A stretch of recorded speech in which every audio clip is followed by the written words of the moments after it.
तो हम दो बातें वहाँ पर बोलते हैं जो हम सबके लिए बड़ी शिक्षा कर हैं। एक तो वो बोलते हैं कि गुरु की जो सेवा है, गुरु के जो आदेश हैं या कृष्ण भक्ति है, जब सब कुछ अच्छा अच्छा हो तब तो पालन करना ही है, लेकिन जब तूफान जैसी समस्याएं आए तब भी पकड़ के रखना है। उन्होंने उसको छोड़ा नहीं, वो लकड़ी की गठरी को छोड़ा नहीं, भले ही तूफान आया कि नहीं, गुरु की सेवा को कंप्लीट करना है। और इस संघर्ष में दूसरी बात वो महत्वपूर्ण बताते हैं, हिम्मत मिलती है भक्तों की संगति से। तो दूसरे हाथ से हाथ पकड़ रखा है एक दूसरे का, ये संगति से शक्ति मिलती है गुरु की इंस्ट्रक्शन रूपी लकड़ी को उठाने के लिए। और इसीलिए दोनों आवश्यक है, भक्तों के बीच के संबंध और शास्त्रों के गुरु के निर्देश का पालन। इससे हम भक्ति में आगे बढ़ते हैं। और भक्ति में वास्तव में समस्याएं आती ही इसलिए है जिससे हमारी गंभीरता की परीक्षा, it's a test for our sincerity. ये सारी समस्याएं एक प्रयोजन के साथ आती हैं कि कौन गंभीर है और कौन गंभीर नहीं है। इसकी छटाई कब होती है? जब समस्याएं आती हैं। देखो, भौतिक संसार में भी समस्याएं आती हैं, है ना? लेकिन विशेषतः जब आप कृष्ण कॉन्शियसनेस में आ जाते हो, कृष्ण भक्ति में आ जाते हो, उसके बाद जो चुनौतियां आती हैं वो आपकी गंभीरता की परीक्षा है। पहले बॉडी पेन होता था, हम लोग सो जाते थे। अभी उस बॉडी पेन में भी सुबह उठ रहे हो कि नहीं, ये परीक्षा है। पहले रिलेटिव से, दोस्तों से लड़ाई झगड़ा हो जाता था, हम लोग रूम बंद कर करके बैठ जाते थे। अभी उस मोड ऑफ में भी अगर वीकली प्रोग्राम है तो बैठना तो पड़ेगा, ये परीक्षा है। पहले हमारा मन करता था तो हम पढ़ते थे, हमारा मन नहीं करता था तो हम नहीं पढ़ते थे। अभी रोज स्कोर्स अनाउंस होंगे, पढ़ना तो पड़ेगा। रोज चैंटिंग करनी है, नियम दिया है, मन हो चाहे नहीं हो, करना तो होगा। तो ये जो समस्याएं आती हैं विशेषतः कृष्ण कॉन्शियसनेस में आने के बाद, ये गंभीर और जो गंभीर नहीं है, इन दोनों के बीच में डिफरेंस स्पष्ट कर देती है। और हमें दूसरों को परीक्षा नहीं करना, ये हमारे स्वयं के लिए है कि हमारे जीवन में जब थोड़ी भी समस्या आती है तो हम कैसा रिस्पॉन्स देते हैं। तो मुझे याद है, मेरी केमिस्ट्री की क्लास चल रही थी कोटा में, और एजीएल सर थे, फेमस राइटर भी हैं, केमिस्ट्री काफ़ी बुक्स लिखी उन्होंने, तो वो क्लास दे रहे थे। और मैं काफ़ी बीमार फील कर रहा था, तो मैं हेड डाउन करके बैठा था। तो उन्होंने मुझे बीच क्लास में पूछा, अब ऐसे क्यों बैठे? मैंने बताया, सर मुझे जुकाम हो गया है। तो जोर जोर से हंसने लगे, बोलते ये लोग आईआईटी क्रैक करेंगे, जुकाम हो रहा है, जुकाम हो रहा है और पढ़ाई छोड़ दी। तो अगर समस्या भी हो तो कुछ बड़ी हो, मतलब कैंसर हो, कुछ बड़ा हाथ पैर टूटा हो, तो समझ में भी आए, जुकाम हो गया, और इसके लिए हमने अपना उद्देश्य छोड़ दिया। तो समस्याएं छोटी होती हैं, बड़ी होती हैं, हर स्तर की होती हैं, लेकिन उसमें हम रिस्पॉन्स क्या देते हैं, ये हमारे गोल के प्रति हमारी सिंसियरिटी को बताते हैं। हम कितने सिंसियर हैं, हम कितने गंभीर हैं अपने गोल को प्राप्त करने के लिए। और इसीलिए प्रतिदिन, every day we are doing this sadhana. साधना का पर्पस ही है कि जब हम डिफिकल्ट टाइम्स में हों तो ये शिक्षाएं हमको याद आए। ये केवल मॉरल स्टोरीज नहीं है, वो पहले आती थी ना, एक दादी नानी की कहानियां, सुना और सो जाओ, बस। Sadhana is to prepare ourselves for the worst, कि जब डिफिकल्टी आएगी, चाहे पीयर से हो, फ्रेंड से हो, रिलेटिव से हो, स्वयं की बॉडी से हो, खुद के माइंड से हो, उस समय पर साथ वाले डिवोटी से हो, ये भी हो सकता है। एक दूसरे को प्यूरिफाई तो करते ही हैं जो साथ में रहते हैं। तो ये सारी समस्याएं हमारी सिंसियरिटी की परीक्षा है, और इसका अभ्यास हम प्रतिदिन साधना करके करते हैं।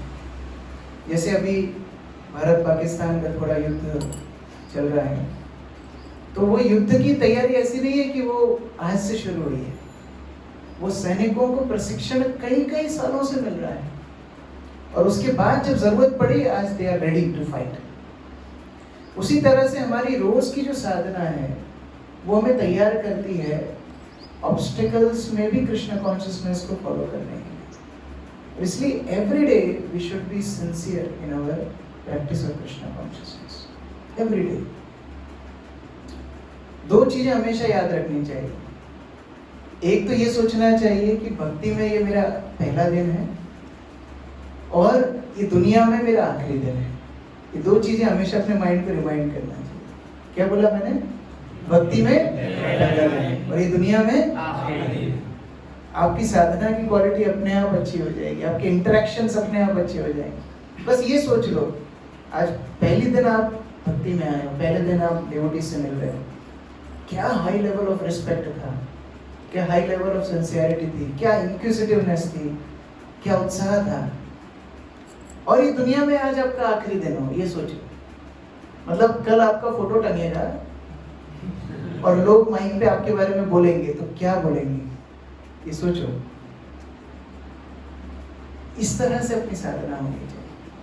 और लोग क्या बोलेंगे उससे ज्यादा महत्वपूर्ण है, अगर मेरा आज आखिरी दिन हो तो क्या मैं उसके लिए तैयार हूं।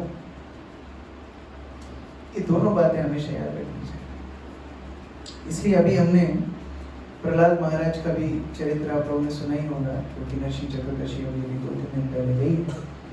प्रहलाद महाराज की पूरी life was a struggle, at least till he met Lord Vishnudev. But ये सारे संघर्ष में उनकी स्टडीनेस, उनकी डिटर्मिनेशन हमारे लिए प्रेरणा है। तो कई बार भगवान हमारे जीवन में कुछ कष्ट इसलिए भी देते हैं कि हमारी भक्ति और निखर कर के आए। देखो कोई समस्या नहीं होगी ना, हो सकता है हम कभी गंभीर बने ही ना, तो ये दाग अच्छे हैं, ये समस्याएं भी अच्छी हैं हमारे जीवन में, क्योंकि ये कभी कभी हमारी भक्ति को और निखार देती है। लेकिन ये किसके साथ होगा? ये केवल उसी के साथ होगा जो गंभीर है। जो सिंसियर नहीं है वो इन समस्याओं से डर के भाग जाए। फिर उसको कई प्रॉब्लम्स दिखेंगी कि बेस में ये नहीं था, प्रसादम लेट हो जाता था, पढ़ाई मेरी अच्छी नहीं हो रही थी, कई सारी समस्याएं उसके माइंड में बहुत प्रबल हो जाएंगी। लेकिन मेन समस्या क्या है? क्योंकि कृष्ण कॉन्शियसनेस में हम सिंसियर नहीं थे, चैलेंजेस ने हमको फिल्टर आउट कर दिया।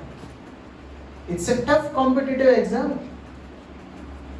भाई किसी को बहुत बड़े कॉलेज में एडमिशन लेना है तो एक प्रोसीजर भी तो जटिल होता है। उसी तरह से कृष्ण कॉन्शियसनेस में फिल्टर आउट करने के लिए डिफिकल्टीज एग्जाम है।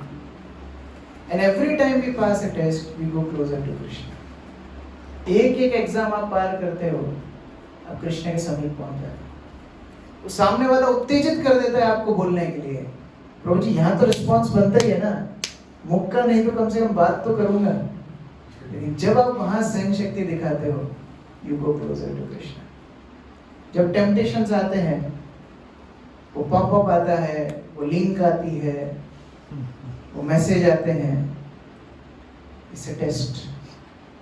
और जब आप उस टेस्ट को ओवरकम करते हो, you go closer to Krishna. जितना आनंद एक मटेरियल डिजायर को भोगने में नहीं है, उससे करोड़ों गुना आनंद उस मटेरियल डिजायर को ओवरकम करने में, और उसका नाम है कृष्ण कॉन्शियसनेस। जिस दिन वो रस हमको मिल गया ना, एक कण भी मिल गया, material desires will be like a joke to us, we laugh at it, हमारे लिए एक मजाक बन जाए। इसलिए कृष्ण कॉन्शियसनेस में हर चैलेंज एक्चुअली चैलेंज नहीं है, एक अपॉर्चुनिटी है। इंग्लिश में बोलते हैं स्टेपिंग स्टोन। ये एक अपॉर्चुनिटी है आगे बढ़ने के लिए। तो जब चैलेंज आए, उस समय पर अपनी सारी साधना, अपनी सारी शिक्षाएं जो हमने ली है, उसको दोहराना चाहिए, उसको याद करना चाहिए। And Lord is only looking for that sincerity. भगवान उसी गंभीरता को ढूंढ रहे हैं। किसके अंदर वो गंभीरता है? बहुत लोग कृष्ण कॉन्शियसनेस में जुड़ते हैं, बहुत लोग कुछ साल तक टिकते हैं, फिर गायब भी हो जाते हैं, क्योंकि वो सिंसियरिटी के टेस्ट में पास नहीं हो पाए। हम लोग श्रील प्रभुपाद के डिसाइपल्स को देखते हैं। अभी आप में से कुछ लोगों ने इस 19 लोकनाथ स्वामी महाराज का दर्शन किया होगा, महाराज मंदिर में आए थे। उसी तरह प्रभुपाद के कई डिसाइपल्स हैं। इन लोगों ने जो डिटर्मिनेशन प्रभुपाद की सर्विस के लिए दिखाई, विशेषता इस्कॉन के प्रारंभिक दिनों में, वो हमारे लिए माइलस्टोन है। अगर आज वो डिफिकल्टीज आ जाए तो हम कृष्णा कॉन्शियसनेस छोड़ने में 1 सेकंड भी नहीं लगाएंगे। और मैं उसके कुछ एग्जांपल्स आज देने वाला हूँ। बहुत सारी बातें ना करते हुए अभी मैं एक जगह पर जा रहा हूँ, तो उसी प्रिपरेशन में मैं कुछ लेक्चर सुन रहा था। तो मेरी चेतना को बनाने के लिए मैं न्यू वृंदावन के पास टाइम सुनता था। न्यू वृंदावन प्रभुपाद का एक बहुत बड़ा प्रोजेक्ट है, जो कि आज एक टूरिस्ट अट्रैक्शन प्लेस है। आप लोग क्लास के बाद अगर गूगल पे देखोगे न्यू वृंदावन, उसके फोटोज आप देखोगे तो आप आश्चर्यचकित रह जाओगे। वहाँ पर एक पैलेस बनाया भक्तों ने, गोल्ड का, गोल्ड प्लेटिंग है, पूरे पैलेस हाथ से बनाया भक्तों ने। उधर कई मंदिर हैं, 2-3 मंदिर हैं, राधा कुंड है, श्याम कुंड है, गोवर्धन है। वहाँ पर कई लेक्स हैं, मैन डिग लेक्स, मैन मेड लेक्स वहाँ पर है। और ये सारी चीज़ों को देखने के लिए कई हजारों पिलग्रिम्स, इवन अमेरिकन्स, ये अमेरिका में है, वेस्ट वर्जीनिया में, इवन जिनको कृष्णा कॉन्शियसनेस का ABC भी नहीं पता, वो भी आते हैं। लेकिन इस स्तर तक पहुंचने के लिए प्रभुपाद के डिसाइपल्स ने कितनी कठिन तपस्या की है, उसको मैं सुन रहा था। तो उसमें से कुछ चीजें मैं आपके साथ शेयर करूंगा। तो we focus zoom into new Vrindavan. Prabhupada ने इस्कॉन शुरू किया 1966 में। श्रील प्रभुपाद, आपको पता है किस तरह यहाँ पर श्रील भक्ति सिद्धांत सरस्वती ठाकुर का पिक्चर है, प्रभुपाद के गुरु महाराज हैं। तो श्रील भक्ति सिद्धांत सरस्वती ठाकुर ने 1922 में प्रभुपाद को इंस्ट्रक्शन दिया था कि आप कृष्णा कॉन्शियसनेस का प्रचार पाश्चात्य देश में करें, western countries, in English language. तो वो उस प्रयास में लगे रहे, कई सालों तक लगे रहे। और वो संघर्ष अपने आप में एक शिक्षा है, वो तो आप लोग चर्चा करते ही हो और आगे सुनोगे भी। लेकिन 40 साल 45 साल के कठिन प्रयास के बाद finally Srila Prabhupada could get a ticket in Jaladuta. Prabhupada Jaladuta में बैठ करके अमेरिका की सफर करते हैं। तो एक मालवाही जहाज था और उस जर्नी में लगभग 38 दिनों की वो यात्रा थी, जहाज में, पानी में। प्रभुपाद को कई समस्याएं झेलनी पड़ी, लेकिन एक चीज प्रभुपाद के मन में बिल्कुल क्लियर थी, I am doing this for my spiritual master. मेरे गुरु अगर प्रसन्न है, इट्स वर्थ इट। ये सारा परिश्रम काम का है। देखो, कार्य महत्वपूर्ण नहीं, आप किसके लिए कर रहे हो ये महत्वपूर्ण है। कई लोग आपने देखे होंगे, मंत्री आते हैं, 40-50 लोग पीछे आते हैं, देखा है आपने? क्यों घूमते हैं वो लोग मंत्री के आगे पीछे? ये काम नहीं है उनको कुछ? क्यों घूमते हैं वो लोग मंत्री के आगे पीछे? वो व्यक्ति महत्वपूर्ण है, काम महत्वपूर्ण नहीं है। उसके लिए कोई टिश्यू लेकर के खड़ा रहेगा, उसके लिए कोई पानी लेकर के खड़ा रहेगा, कोई उसके लिए बैरिकेटिंग हाथ पकड़ के वो भीड़ हटाएगा। तो काम महत्वपूर्ण नहीं है कि अरे हमको सेवा महत्वपूर्ण मिली है कि नहीं, किसके लिए आप कर रहे हो ये महत्वपूर्ण है। और हम सबके जीवन में ये फिगर क्लियर होना चाहिए, आप किसके लिए सेवा कर रहे हो। ठीक है, Krishna consciousness is there, but for whom you want to dedicate your life, ये क्लियर होना चाहिए। प्रभुपाद के मन में एकदम क्लैरिटी थी कि वो अपने गुरु महाराज की प्रसन्नता के लिए परिश्रम करें, it's worth it. Heart attack आए, ठीक है, झेल लेंगे। गरीबी थी, झेल ली। ठंड थी अमेरिका की, झेल ली। वहाँ का कल्चर वाज कंप्लीटली डिफरेंट, झेल लिया। एक लड़का मारने के लिए दौड़ा प्रभुपाद को, झेल लिया, सब झेल लिया। लेकिन अपनी निष्ठा, अपने गोल को नहीं छोड़ा। And then Shrila Prabhupada started inspiring the youth of America. देखो, शक्ति जब हम बचपन में होते हैं तो हमारे शरीर की शक्ति खुद कम होती है।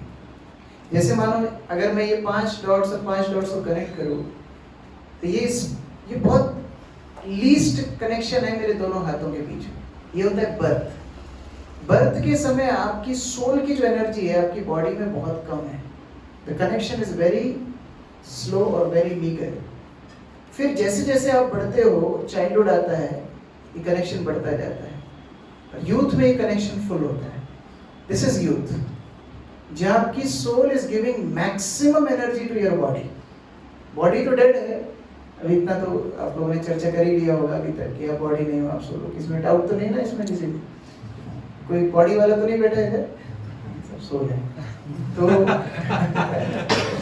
तो ये मैक्सिमम है जहाँ soul is giving energy to your body.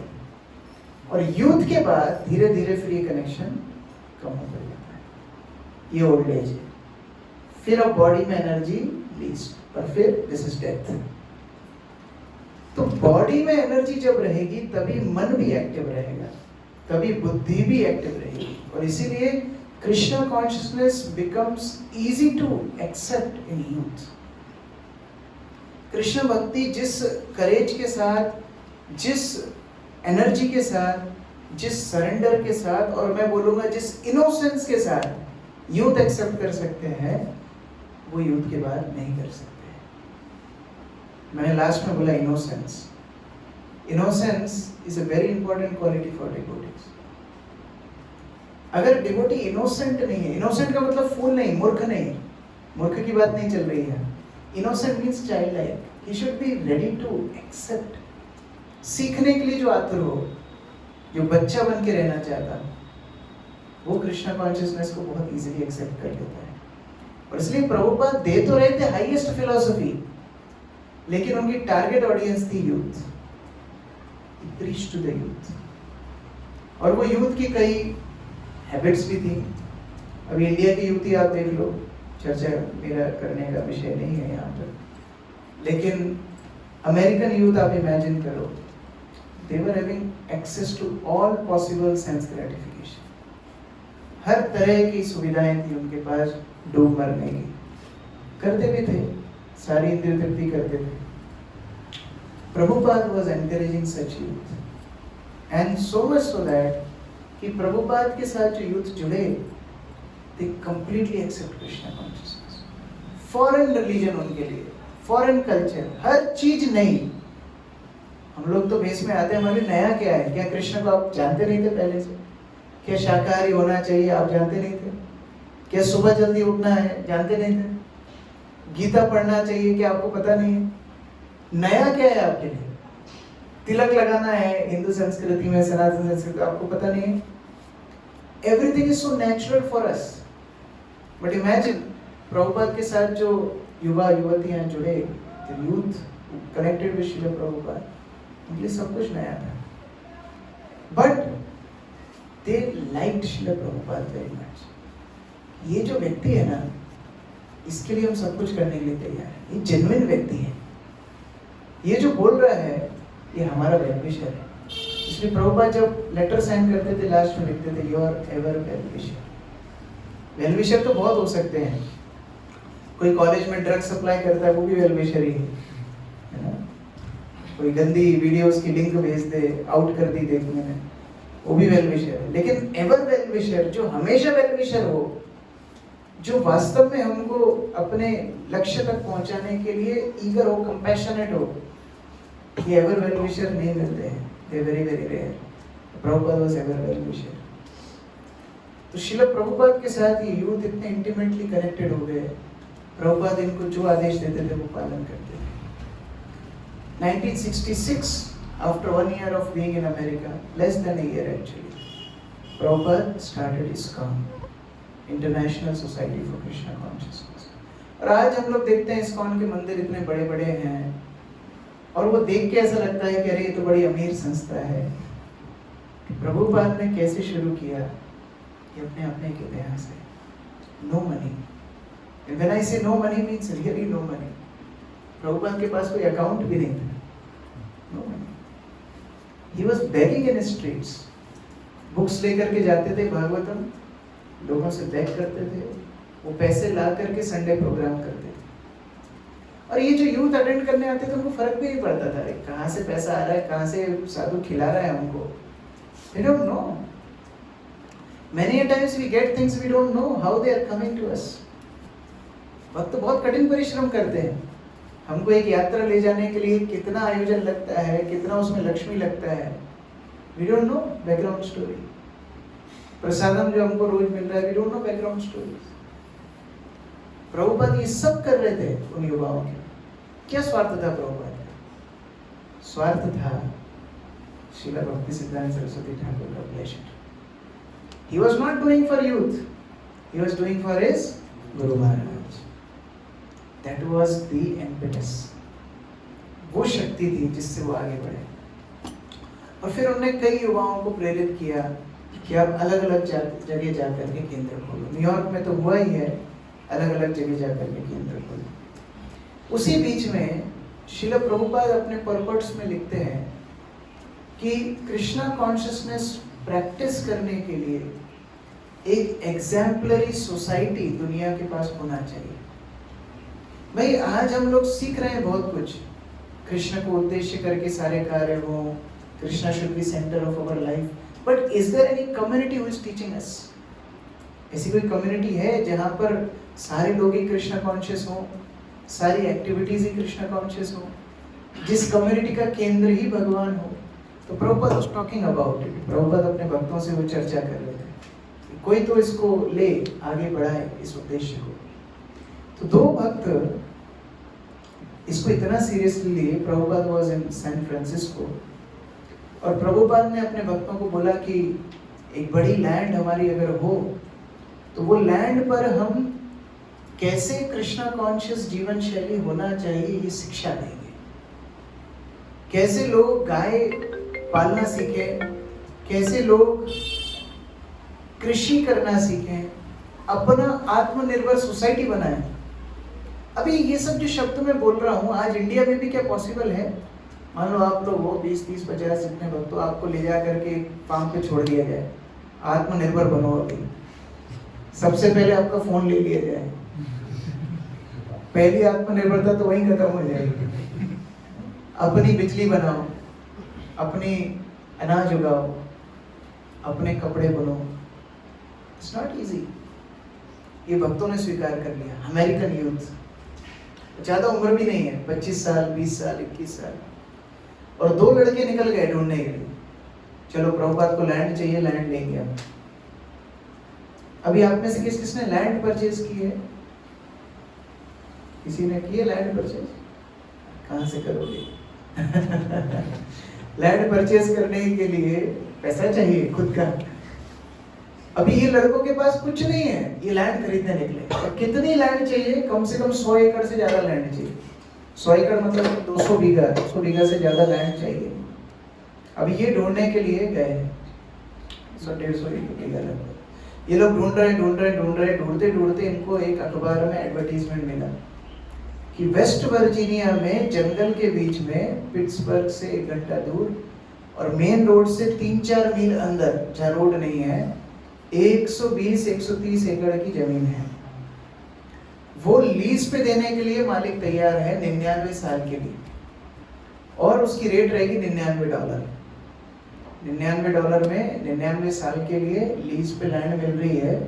लेकिन वो जंगल के बीच में है, कोई मोबाइल नेटवर्क नहीं है, कोई इलेक्ट्रिसिटी कनेक्शन नहीं है, वाटर सप्लाई नहीं है, रोड कनेक्शन भी नहीं है 4 मील तक। और ऐसी जगह पर अगर कोई स्पिरिचुअल संस्था आना चाहती है तो हम उनको ये लैंड लीज पे दे देंगे 99 ईयर्स। ये दोनों लड़के वहां से वेस्ट वर्जीनिया तक आए, हिचहाइकिंग करके, कहां से बस में बैठ के आ गए। इनके पास पैसा तो है नहीं, $99 की भीख मांगी इन्होंने, $99 भी नहीं थे इनके पास, और वो लैंड को ले लिया लीज पर। प्रभुपाद उस समय मॉन्ट्रियल में थे, कनाडा में। प्रभुपाद वहां पर जाके पहुंच गए। ये लोग वहां गए। प्रभुपाद आप चाहते थे ना कि बड़ी लैंड हो जिधर हम जाकर के कृष्णा कॉन्शियस सोसाइटी बनाए, तो हम ये लैंड आपके लिए करके लेकर गए। Imagine happiness of Srila Prabhupada. ये होता है गुरु के प्रति समर्पण। प्रभुपाद कितने खुश हुए। 120 एकड़ लैंड ये 2 लड़के लेकर के आ गए। हम होते हैं प्रभु, हम तो छोटे हैं, छोटे करके एक दिन वो फोटो टंगने वाली बात बता रहा था। ऐसा हो जाता है। We have to be courageous. Youth are the achievers. Youth के अंदर डिटर्मिनेशन नहीं रहेगी तो किसके अंदर रहेगी? बट अभी हमारी एनर्जी फ्लो आउट हो रही है, we are draining our energy. Sense gratification में, लस्टी डिजायर्स में, मोबाइल में हमारी एनर्जी हम बर्बाद कर रहे हैं, इसलिए यहाँ पर एनर्जी नहीं लग रही है। Youth should have this energy to do something for the world. और वही प्रभुपाद के डिसाइपल्स ने करके देखा है। 99 साल के लिए लीज पर 120 एकड़ लैंड लाके प्रभुपाद के हाथ में पेपर दे दी। प्रभुपाद आप बताइए हमें क्या करना है। प्रभुपाद बोले ठीक है, आई विल पर्सनली कम, मैं खुद जाऊंगा न्यू वृंदावन और मैं सिखाऊंगा कि कृष्णा कॉन्शियस समुदाय कैसा होता है। हम एक कृष्णा कॉन्शियस सिटी बसाएंगे वहां पर। ये प्रभुपाद का उद्देश्य था। प्रभुपाद बोले वृंदावन में बहुत सारे तीर्थ के स्थल हैं, धाम हैं, जहाँ लोग जाकर के दर्शन करते हैं। अभी अमेरिका में हम प्रचार कर रहे हैं, इतने लोगों को भक्त बना रहे हैं, तो यहाँ अमेरिका में कोई तीर्थ स्थान नहीं है, हम इस लैंड को तीर्थ स्थान बनाएंगे। प्रभुपाद ने उसको नाम दिया न्यू वृंदावन। वृंदावन, न्यू वृंदावन, नव वृंदावन। प्रभुपाद बोले मैं खुद आऊंगा। 1 साल बाद 1969 में प्रभुपाद पहली बार न्यू वृंदावन में। अभी वहां पर क्या था, ये पूरी लैंड, मैंने बताया रोड तो थी नहीं, तो 4 मील मतलब लगभग कितना होता है, 6-7 किलोमीटर। 6-7 किलोमीटर तक आपको दलदल से, मिट्टी से होकर के जाना है। तो भक्तों ने उसका नाम रखा था अघासुर रोड। जैसे कृष्ण लीला में अघासुर सबको खा गया था, ऐसे ही कोई भी गाड़ी उस पर चलाते थे, वो गाड़ी वहीं रह जाती थी, अटक जाती थी, खा जाती थी वो रोड। इसका नाम रखा था अघासुर रोड। उस पर पैदल ही चल के जाना पड़ेगा, वो भी डंडों से अपने आप को बचाते, मतलब डंडे जमीन में गाड़ते थे भक्त, जिससे उसमें धंस ना जाए, और ऐसे करके उस 7 किलोमीटर आपको चलना है। ऐसे करके प्रभुपाद को लेके जा रहे थे भक्त। तो प्रभुपाद ने पहले तो गाड़ी में गए, गाड़ी तो अटकनी थी, वो तो अटक गई। प्रभुपाद बोले लेट्स वॉक। प्रभुपाद बिना ब्रेक के 7 किलोमीटर चल रहे थे, बिना ब्रेक। 75 years old Prabhupada. और रास्ते में एक जगह जब प्रभुपाद ने देखा कि दोनों लड़के, 2 ही लड़के थे, कीर्तनानंद स्वामी, गिरी स्वामी, दोनों, ये दोनों हाफने लगे। तो प्रभुपाद बोले ठीक है, तुम लोग थक गए हो तो मैं रुक जाता हूँ। प्रभुपाद वहीं पर एक पत्थर पर कपड़ा बिछाया, भक्तों ने वहां बैठे। ये पहली विजिट प्रभुपाद। पूरी लैंड में 120 एकड़ में एक भी बिल्डिंग नहीं थी। एक पुराना अबैंडन्ड फार्म हाउस था जो 100 साल पुराना था, उसमें हर जगह दीमक लगे हुए थे। उसका फ्लोर कीड़े खा गए थे, फ्लोर नहीं था उसमें, डायरेक्ट जमीन। फ्लोर की जो लकड़ी थी वो सड़ गई, दीमक खा गए। उस जगह पर भक्तों ने गोबर लीप दिया था नीचे, क्योंकि उन्होंने प्रभुपाद की बुक्स में पढ़ा था। अब ये सब लोग कभी इंडिया नहीं आए, ये जो भक्त वहां हैं कभी इंडिया नहीं आए, ने प्रभुपाद की बुक से ही देखा है जितना इंडिया देखा है।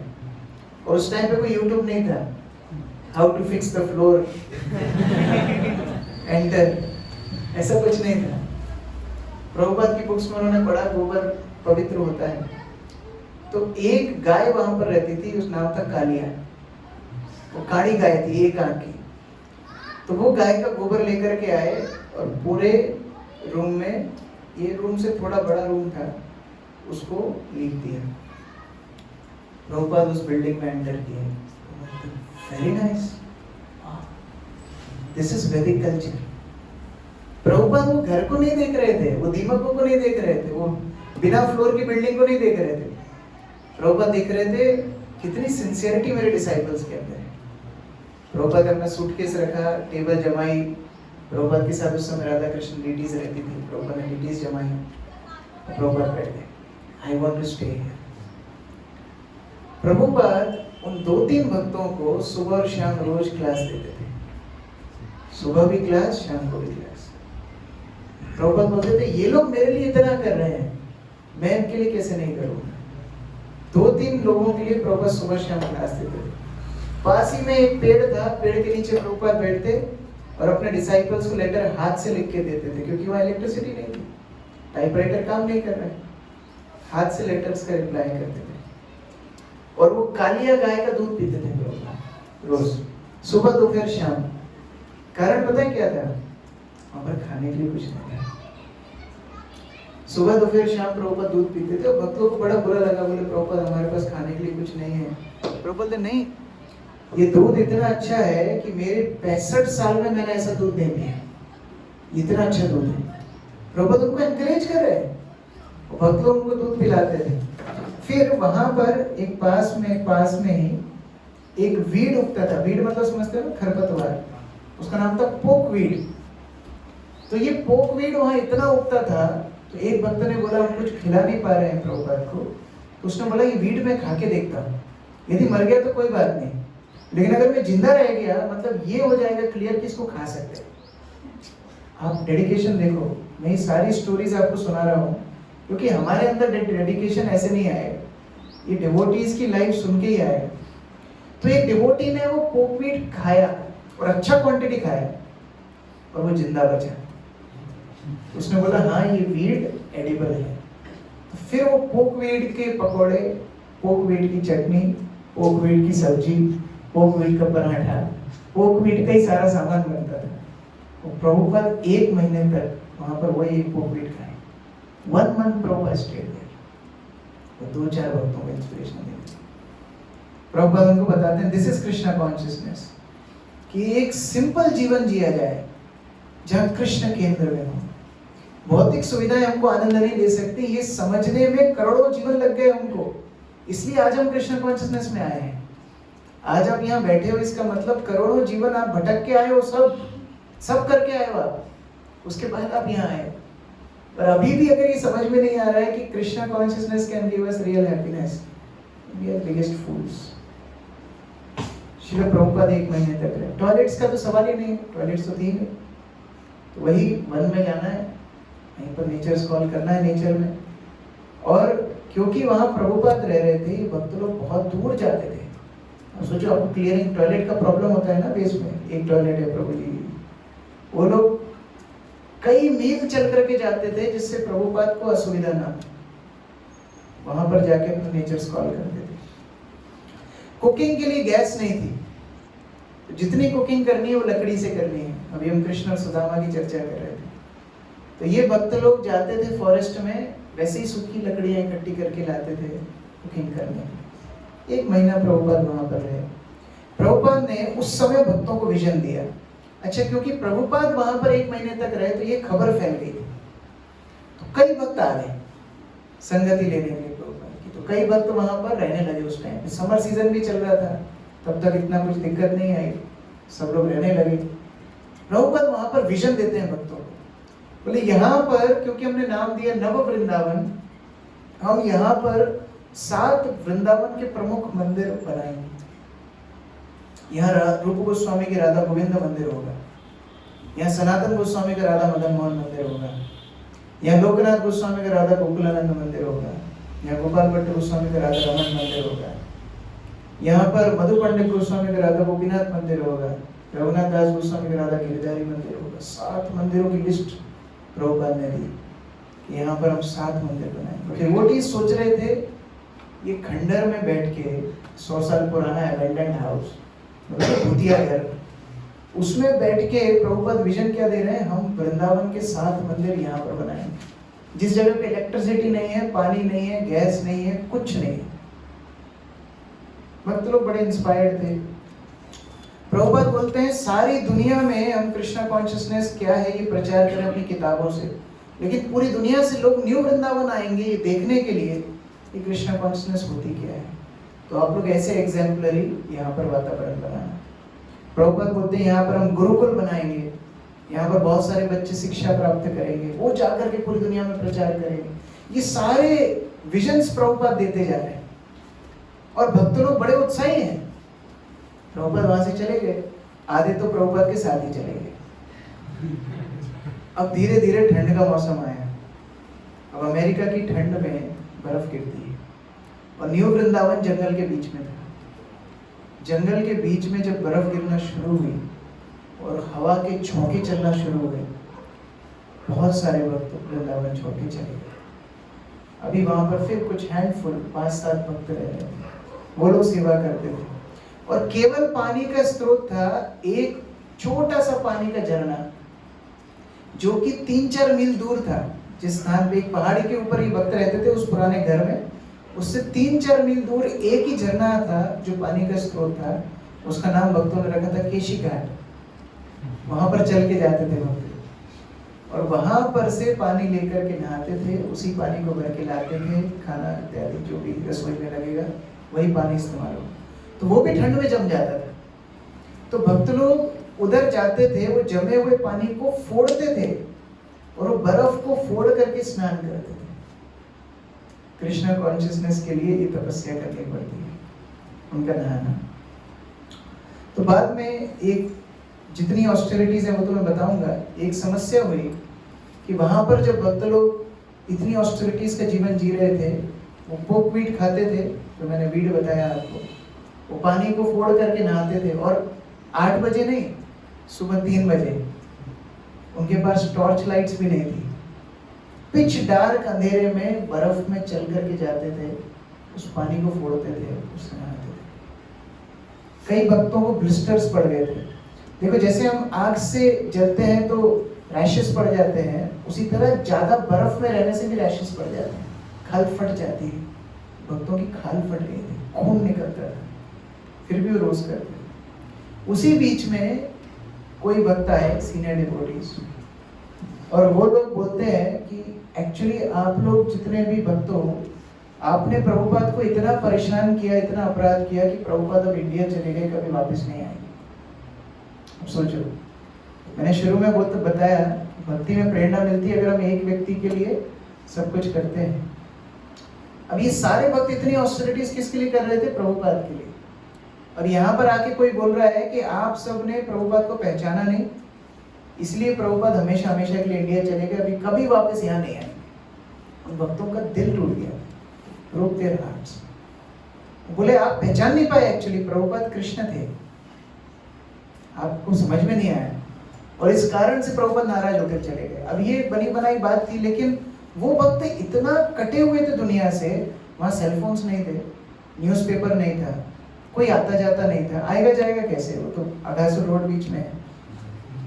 इन भक्तों को कोई इंफॉर्मेशन ही नहीं मिलती थी। और यहाँ आके 4 डिवोटीज बाहर से आए, उन्होंने बोला कि प्रभुपाद आपसे नाराज हैं, कभी यहाँ वापस नहीं आएंगे, आप लोग उनको ठीक से समझ नहीं पाए और इस कारण से आपने बहुत बड़ा अपराध कर दिया है। सोचो, उन भक्तों के, छोटे इनोसेंट भक्त, 20 साल के, 19 साल के, हार्ट ब्रोक। और ऐसी सिचुएशन में उन्होंने पत्र लिखा प्रभुपाद, कम से कम टेलीग्राम भेजा एक्चुअली उन्होंने, जापान में प्रभुपाद थे, प्रभुपाद क्या आप रियली हमसे नाराज हैं कि हमने अपराध कर दिया? तो प्रभुपाद ने पहली बार वृंदावन, न्यू वृंदावन डिवोटीज को लेटर लिखा, बोलते my dear boys and girls, very happy with your service. बस इतना बोलने से वो लोग सर्च स्टार्ट हो गए, बस खत्म। अभी जो बोलेगा Prabhupada is happy with us, we will continue this austerities. देखो, पहले ही तो काम डिफिकल्ट था, लेकिन उस डिफिकल्टी में भी उन डिवोटीज ने केवल प्रभुपाद की प्रसन्नता देखी। प्रभुपाद इतने खुश हो गए, प्रभुपाद ने वहां पर डीटीज भेजी, marble carved full size deities, जैसे हमारे राधा मदन मोहन है, वैसे वहां पर प्रभुपाद ने डीटीज भेजी, राधा वृंदावन चंद्र, फुल साइज डीटी। और जिस सेट कपड़े में वृंदावन चंद्र डीटीज आई थी, वही कपड़े थे, बस एक ही जोड़ी, तो और कुछ था नहीं। भक्त लोग क्या पहनते थे वहां, आसपास में जो सड़कों पे लोग कपड़े फेंक देते थे, वो भक्त उठा करके लाते थे दूर, वो भी पिट्सबर्ग के रास्ते में 1-1.5 घंटा चल के जाते थे, वो कपड़े ला करके आपस में बांट लेते थे। तो कई लंबे लंबे कपड़े भी थी, जैसे किसी की चुन्नी, किसी का कुछ, उनको धो करके साफ करके वही राधा वृंदावन चंद्र को लपेटते थे, क्योंकि ड्रेसेस ही नहीं है, ड्रेस तो रोज करना है, तो वही कपड़ों को वृंदावन चंद्र को लपेटते थे और सेवा करते थे। 1971 की बात है। 1972 में श्री श्रीमद राधानाथ स्वामी महाराज वहां पर गए। अब ये अपने आप में एक टर्निंग पॉइंट लेने वाली है कहानी। राधानाथ स्वामी महाराज जब वहां पर गए, तो वो इंडिया में रह करके गए थे, उसके लिए उनके बाल बड़े लंबे लंबे थे और वो इंडियन साधु जैसे दिखते थे। तो भक्तों को लगा कि कोई मायावादी आ गया है। पहले तो भक्तों ने उनको स्वीकार ही नहीं किया, बोले तुमको हम अंदर नहीं एंट्री लेंगे। तो महाराज बैक कर रहे थे, किसके लिए? वो खंडर में रहने के लिए और बर्फ तोड़ के नहाने के लिए, इसके लिए वो बैक कर रहे थे कि मुझे रखो यहाँ पर, मेरे को भक्तों की जरूरत है। मैं वृंदावन इंडिया में नहीं रह पाया, तो मुझे वहां पर साधु ने बताया कि श्रील प्रभुपाद ने अमेरिका में नव वृंदावन बनाया, तो मुझे जरूरत है, मैं यहाँ रहना चाहता हूँ। This is called eagerness. ये नहीं कि पीछे भक्त पड़े हैं, प्रभु जी आओ ना, प्रोग्राम में आओ ना, रहो ना। हमें गिड़गिड़ाना चाहिए, वी वांट कृष्ण। महाराज गिड़गिड़ा तो भक्तों ने बोला ठीक है तुम रह सकते हो, लेकिन हमारे साथ मत रहो, तो वो दूर पहाड़ी के ऊपर रहो, जिससे बाई चांस कोई गेस्ट आता है तो वो तुमको देख के डिस्टर्ब ना हो। तो पहाड़ी के ऊपर रहते थे महाराज। फिर धीरे धीरे भक्तों के साथ घुल मिल गए। पहली सेवा उनको मिली कि ये जो पोकवीड है, ये वीड उखाड़ के आपको लाना है। तो महाराज बोलते हैं उस भक्त को, लेकिन मैं तो इंडिया में रहा हूँ, मैंने सुना है कि इनके अंदर भी जीवन होता है, तो हम अपने आहार के लिए इनका जीवन कैसे ले सकते हैं? तो वो भक्त बोलता है गीता नहीं पढ़ी क्या तुमने? गीता में भगवान बोलते हैं अर्जुन को अपने रिलेटिव्स को मारो, तुमको तो हम केवल वीड्स मारने के लिए बोल रहे हैं। तो जाओ और वीड्स उखाड़ो। अब महाराज जाते हैं और एक एक वीड के पास जाके हरे कृष्ण कृष्ण कृष्ण हरे हरे, हरे राम राम राम हरे हरे। एक एक वीड को महामंत्र सुना के उखाड़ते। सिंसियरिटी देखो आप, कितना टाइम लगेगा। 2-4 दिन ये सेवा चली, वो भक्त दोबारा आया जिसने सेवा दी थी। इस बार वो आया एक बड़ी सी बंदूक के साथ, महाराज के हाथ में थमा दी। इमेजिन करो राधानाथ महाराज के जिसने फोटो देखा होगा, उनके हाथ में बंदूक थमा दी और बोला यहाँ पर जंगली सुअर आते हैं और हमारी जो भुट्टे की खेती है वो खा जाते हैं, तो तुम्हें जंगली सुअरों को मारना है इस पिस्तौल से। अब महाराज बोले अगर मैं इसको बोलता कि मैं नहीं कर पाऊंगा तो फिर वही गीता वाली बात बोलेगा, तो मानना तो मुझे था ही। तो मैंने पिस्तौल ले ली, लेकिन मैंने चलाई नहीं। मैं रात भर और दिन भर वहां पर इन जंगली सुअरों को भगाता था, जिससे मुझे इनको मारना भी ना पड़े और क्रॉप भी बच जाए। तो अब सोचो, वो पूरी रात और पूरा दिन वहां पर जंगल में खड़े रहते थे क्रॉप बचाने के लिए। This was their sincerity. और बाद में महाराज बोलते हैं मैं कितना डिसोबीडिएंट था ना, मैंने मेरी अथॉरिटीज को फॉलो नहीं किया। This was the mood off new Vrindavan. भक्त लोग सेवा करने लगे। फिर भक्तों ने उनको पूछा अच्छा ठीक है तुम जंगल वंगल में तो अच्छा काम किए, अभी तुमको गाय का दूध निकालना आता है क्या? हाँ आता है। बोले तुम गाय का दूध निकालना शुरू करो। तो एक गाय वहां पर थी, उसका नाम रखा तो भक्तों ने कुब्जा। तो ये कुब्जा गाय दूध बड़ा देती थी, तो पूरी बाल्टी भर के दूध देती थी। लेकिन ये कुब्जा गाय क्या करती थी, जैसे दूध दे करके खत्म होता था वैसे ही पलट के अपना ही दूध पी जाती थी। ऐसी गाय देखी आपने? ये कुब्जा गाय थी। तो महाराज की ड्यूटी थी इसको पहले कंट्रोल करके दूध निकालना है, और ये लड़ाई करेगी, इसका दूध बचा के आपको निकालना है, वहां से बाल्टी लेकर के भागना है। तो महाराज पहले उसका दूध निकालते थे, फिर वो बाल्टी को कुब्जे से लड़ाई करके छुड़ाते थे और फिर भागते थे। कई बार वो लात से मारती थी, कई बार हर तरह से अटैक करती थी। महाराज को कई बार कई जगह पर घाव हो गए वो दूध बचाने के लिए। ये उनकी दूसरी सेवा है। आगे श्रील प्रभुपाद हमें दोबारा से 1974 में न्यू वृंदावन आने वाले थे। भक्तों ने सोचा ये पुराने खंडहर में प्रभुपाद को नहीं रुकाएंगे, तो एक और बिल्डिंग वहां पर थोड़ा दूर पे थी, वहां पर प्रभुपाद को रुकाने का आयोजन किया गया मधुबन में। तो वहां पर जब अरेंजमेंट करने वाले थे तो भक्तों ने बोला अरे ये पुरानी लकड़ी से हमने बनाया है, भक्तों ने अरेंज किया था उसको, अब इसको पेंट करना चाहिए, पेंट कौन करेगा? तब तक भक्त लोग जो थे उनको पूछा गया किसी को पेंटिंग आती है आप में से? किसी ने हाथ नहीं खड़ा किया। महाराज बोले वाले थे, इन्होंने हाथ खड़ा किया। बोले जब मैं 13 साल का था तब मैंने अपने पिताजी को मदद की थी थोड़ी सी दीवार पेंट करने।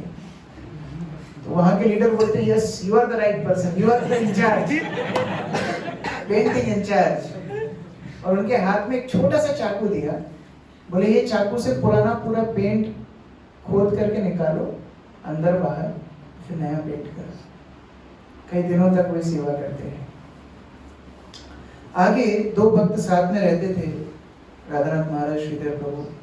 अभी क्या भक्त लोग ये नई बिल्डिंग में शिफ्ट हो गए, लेकिन पुरानी बिल्डिंग भी छोड़ना नहीं है, क्योंकि वहां पर कोई आकर ये कब्जा कर लेगा। तो इन दोनों को वहां पर रखा कि आप लोग यहाँ पर रहो और सेवा करो। तो एक पेंटिंग उन्होंने वॉल पे लगाई, वही उनका ऑल्टर था। 64 माला ये लोग रोज करते थे, अकेले रहते थे, हरिनाम करते थे, लकड़ी लाते थे, वही पोकवीट उबाल करके खाते थे और दोनों भजन करते थे।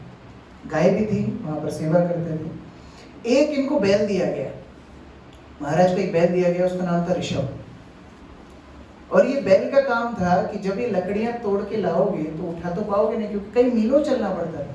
तो ये ऋषभ के ऊपर ढो करके लाना। अब ये ऋषभ ऐसा था कि जैसे ही इसके ऊपर लकड़ियां लाते थे ये सो जाता ऐसा था। तो कई भक्त क्या करते थे, इसको मारते थे, मार करके लेकर के आते। तो जब महाराज को दिया गया तो महाराज इसको मारते नहीं थे, बोले मेरा स्वभाव नहीं किसी को मारना। तो महाराज इसके कान में बैठ करके प्रचार करते थे, देखो ऋषभ, हम प्रभुपाद की सेवा के लिए यहाँ पर हैं, मैं भी देखो कर रहा हूँ ना, तुम्हारे साथ ही होना, तुम क्यों नहीं उठते हो? ये लकड़ी से हम कुकिंग करेंगे, भगवान के लिए भोग बनाएंगे, भक्तों को प्रसाद मिलेगा।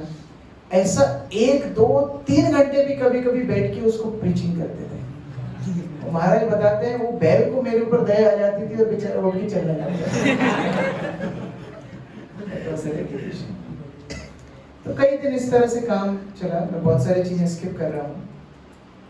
1972 में श्रील प्रभुपाद ने एक और सेट डीटीज न्यू वृंदावन में भेजे, नाम रखा राधा वृंदावन नाथ। अब क्योंकि पुराने जो भक्त थे वो सब तो नए सेंटर में शिफ्ट हो गए थे, वहां पर राधा वृंदावन चंद्र पहले से थे, तो वहां के लीडर ने डिसाइड किया कि वृंदावन नाथ को भेज देते हैं वहां पर जहाँ राधानाथ स्वामी है, राधानाथ ब्रह्मचारी थे, उधर भेज देते हैं, उनके पास डीटीज नहीं है, वो लोग देखभाल करेंगे। तो इन डीटीज को वहां पर भेज दिया गया। अब सेवा शुरू हुई। तो जैसे ही सेवा शुरू हुई तो पहले केवल फोटो था, जैसे आपके यहाँ फोटो है, अब बेचारे फोटो है तो अब जो आप खाते हो आप भोग लगा देते हो। लेकिन जैसे डीटीज आती हैं तो डीटीज के रूल्स अलग होते हैं। अब उनको 7 बार आरती चाहिए, उनको 8 बार भोग चाहिए, उनका टाइम टू टाइम सारी सेवा होनी चाहिए। तो ये कंसेप्ट जैसे ही डिस्कस किया गया, जो पुजारी पहले का था वो भाग गया छोड़ के, न्यू वृंदावन छोड़ के भाग गया, वहां से नहीं, पूरा प्रोजेक्ट छोड़ के भाग गया। तब महाराज उस समय पर क्रॉप्स भी देखते थे, गाय का भी दूध निकालते थे। और महाराज को बोला अब आप पुजारी बन जाओ। तो महाराज पुजारी बन गए, राधा वृंदावन नाथ की सेवा करते हैं। तो उनका जो शेड्यूल होता था, तो शेड्यूल होता था जितने भी भक्त वहां ऊपर रहते थे उस एरिया में, वो सब 2 बजे अपना जप शुरू करते थे। 2 से 4 बजे तक वो जप करते थे। 4 बजे मंगला आरती होती, 4 बजे मंगला आरती के बाद तुरंत तुलसी आरती, भागवतम क्लास, और 6:30 बजे सब लोग अपने अपने फील्ड पे चले जाते थे सेवा करने। That was their daily schedule। और रात में जब तक अंधेरा नहीं होगा, जब तक सूर्यास्त नहीं होगा, तब तक वो लोग फार्म पे काम करते रहेंगे। क्योंकि प्रभुपाद ने प्रोजेक्ट दिया था 7 मंदिर बनाने के लिए। उनमें से फर्स्ट वो लोग पैलेस ऑफ गोल्ड बना रहे थे, जिसकी बात मैं शुरू में कर रहा था, आप लोग बाद में फोटो में देखना। तो ये सब भक्तों ने खुद ने बनाया। ये लोग सुबह 6:30 से रात में 9-10 बजे तक ये काम करते रहते थे, दिन भर सेवा। लेकिन महाराज बताते हैं कि वो जो टाइम की मंगला आरती होती थी वो इतनी स्पेशल होती थी कि सब भक्त एंथुसियास्टिकली डांस करते थे। और वो डांस, आधे घंटे का डांस पूरे दिन के लिए एनर्जी दे देता था। एक दिन महाराज भी बीच बीच में डीटी की सेवा भी करते थे, भक्तों के साथ मिलने जुलने भी जाते थे, वृंदावन चंद्र के दर्शन भी करने जाते थे। ये भक्त लोग जहाँ कंस्ट्रक्शन करते थे वहां भी जाते थे। एक दिन कीर्तनानंद महाराज जो वहाँ के लीडर थे, वो न्यूयॉर्क गए प्रभुपाद से मिलने के लिए। महाराज को भी, राधानाथ महाराज को भी साथ में ले गए। और वहां पर प्रभुपाद ने एक वॉक में बताया कि सबसे अच्छा पुजारी वो होता है जो विग्रहों को कभी नहीं छोड़ता। तो जब कीर्तनानंद महाराज वापस आए तो वही पुराना हाउस जिसमें ये लोग रह रहे थे राधा वृंदावननाथ विग्रहों के साथ, कीर्तन महाराज एक छड़ी से चलते थे।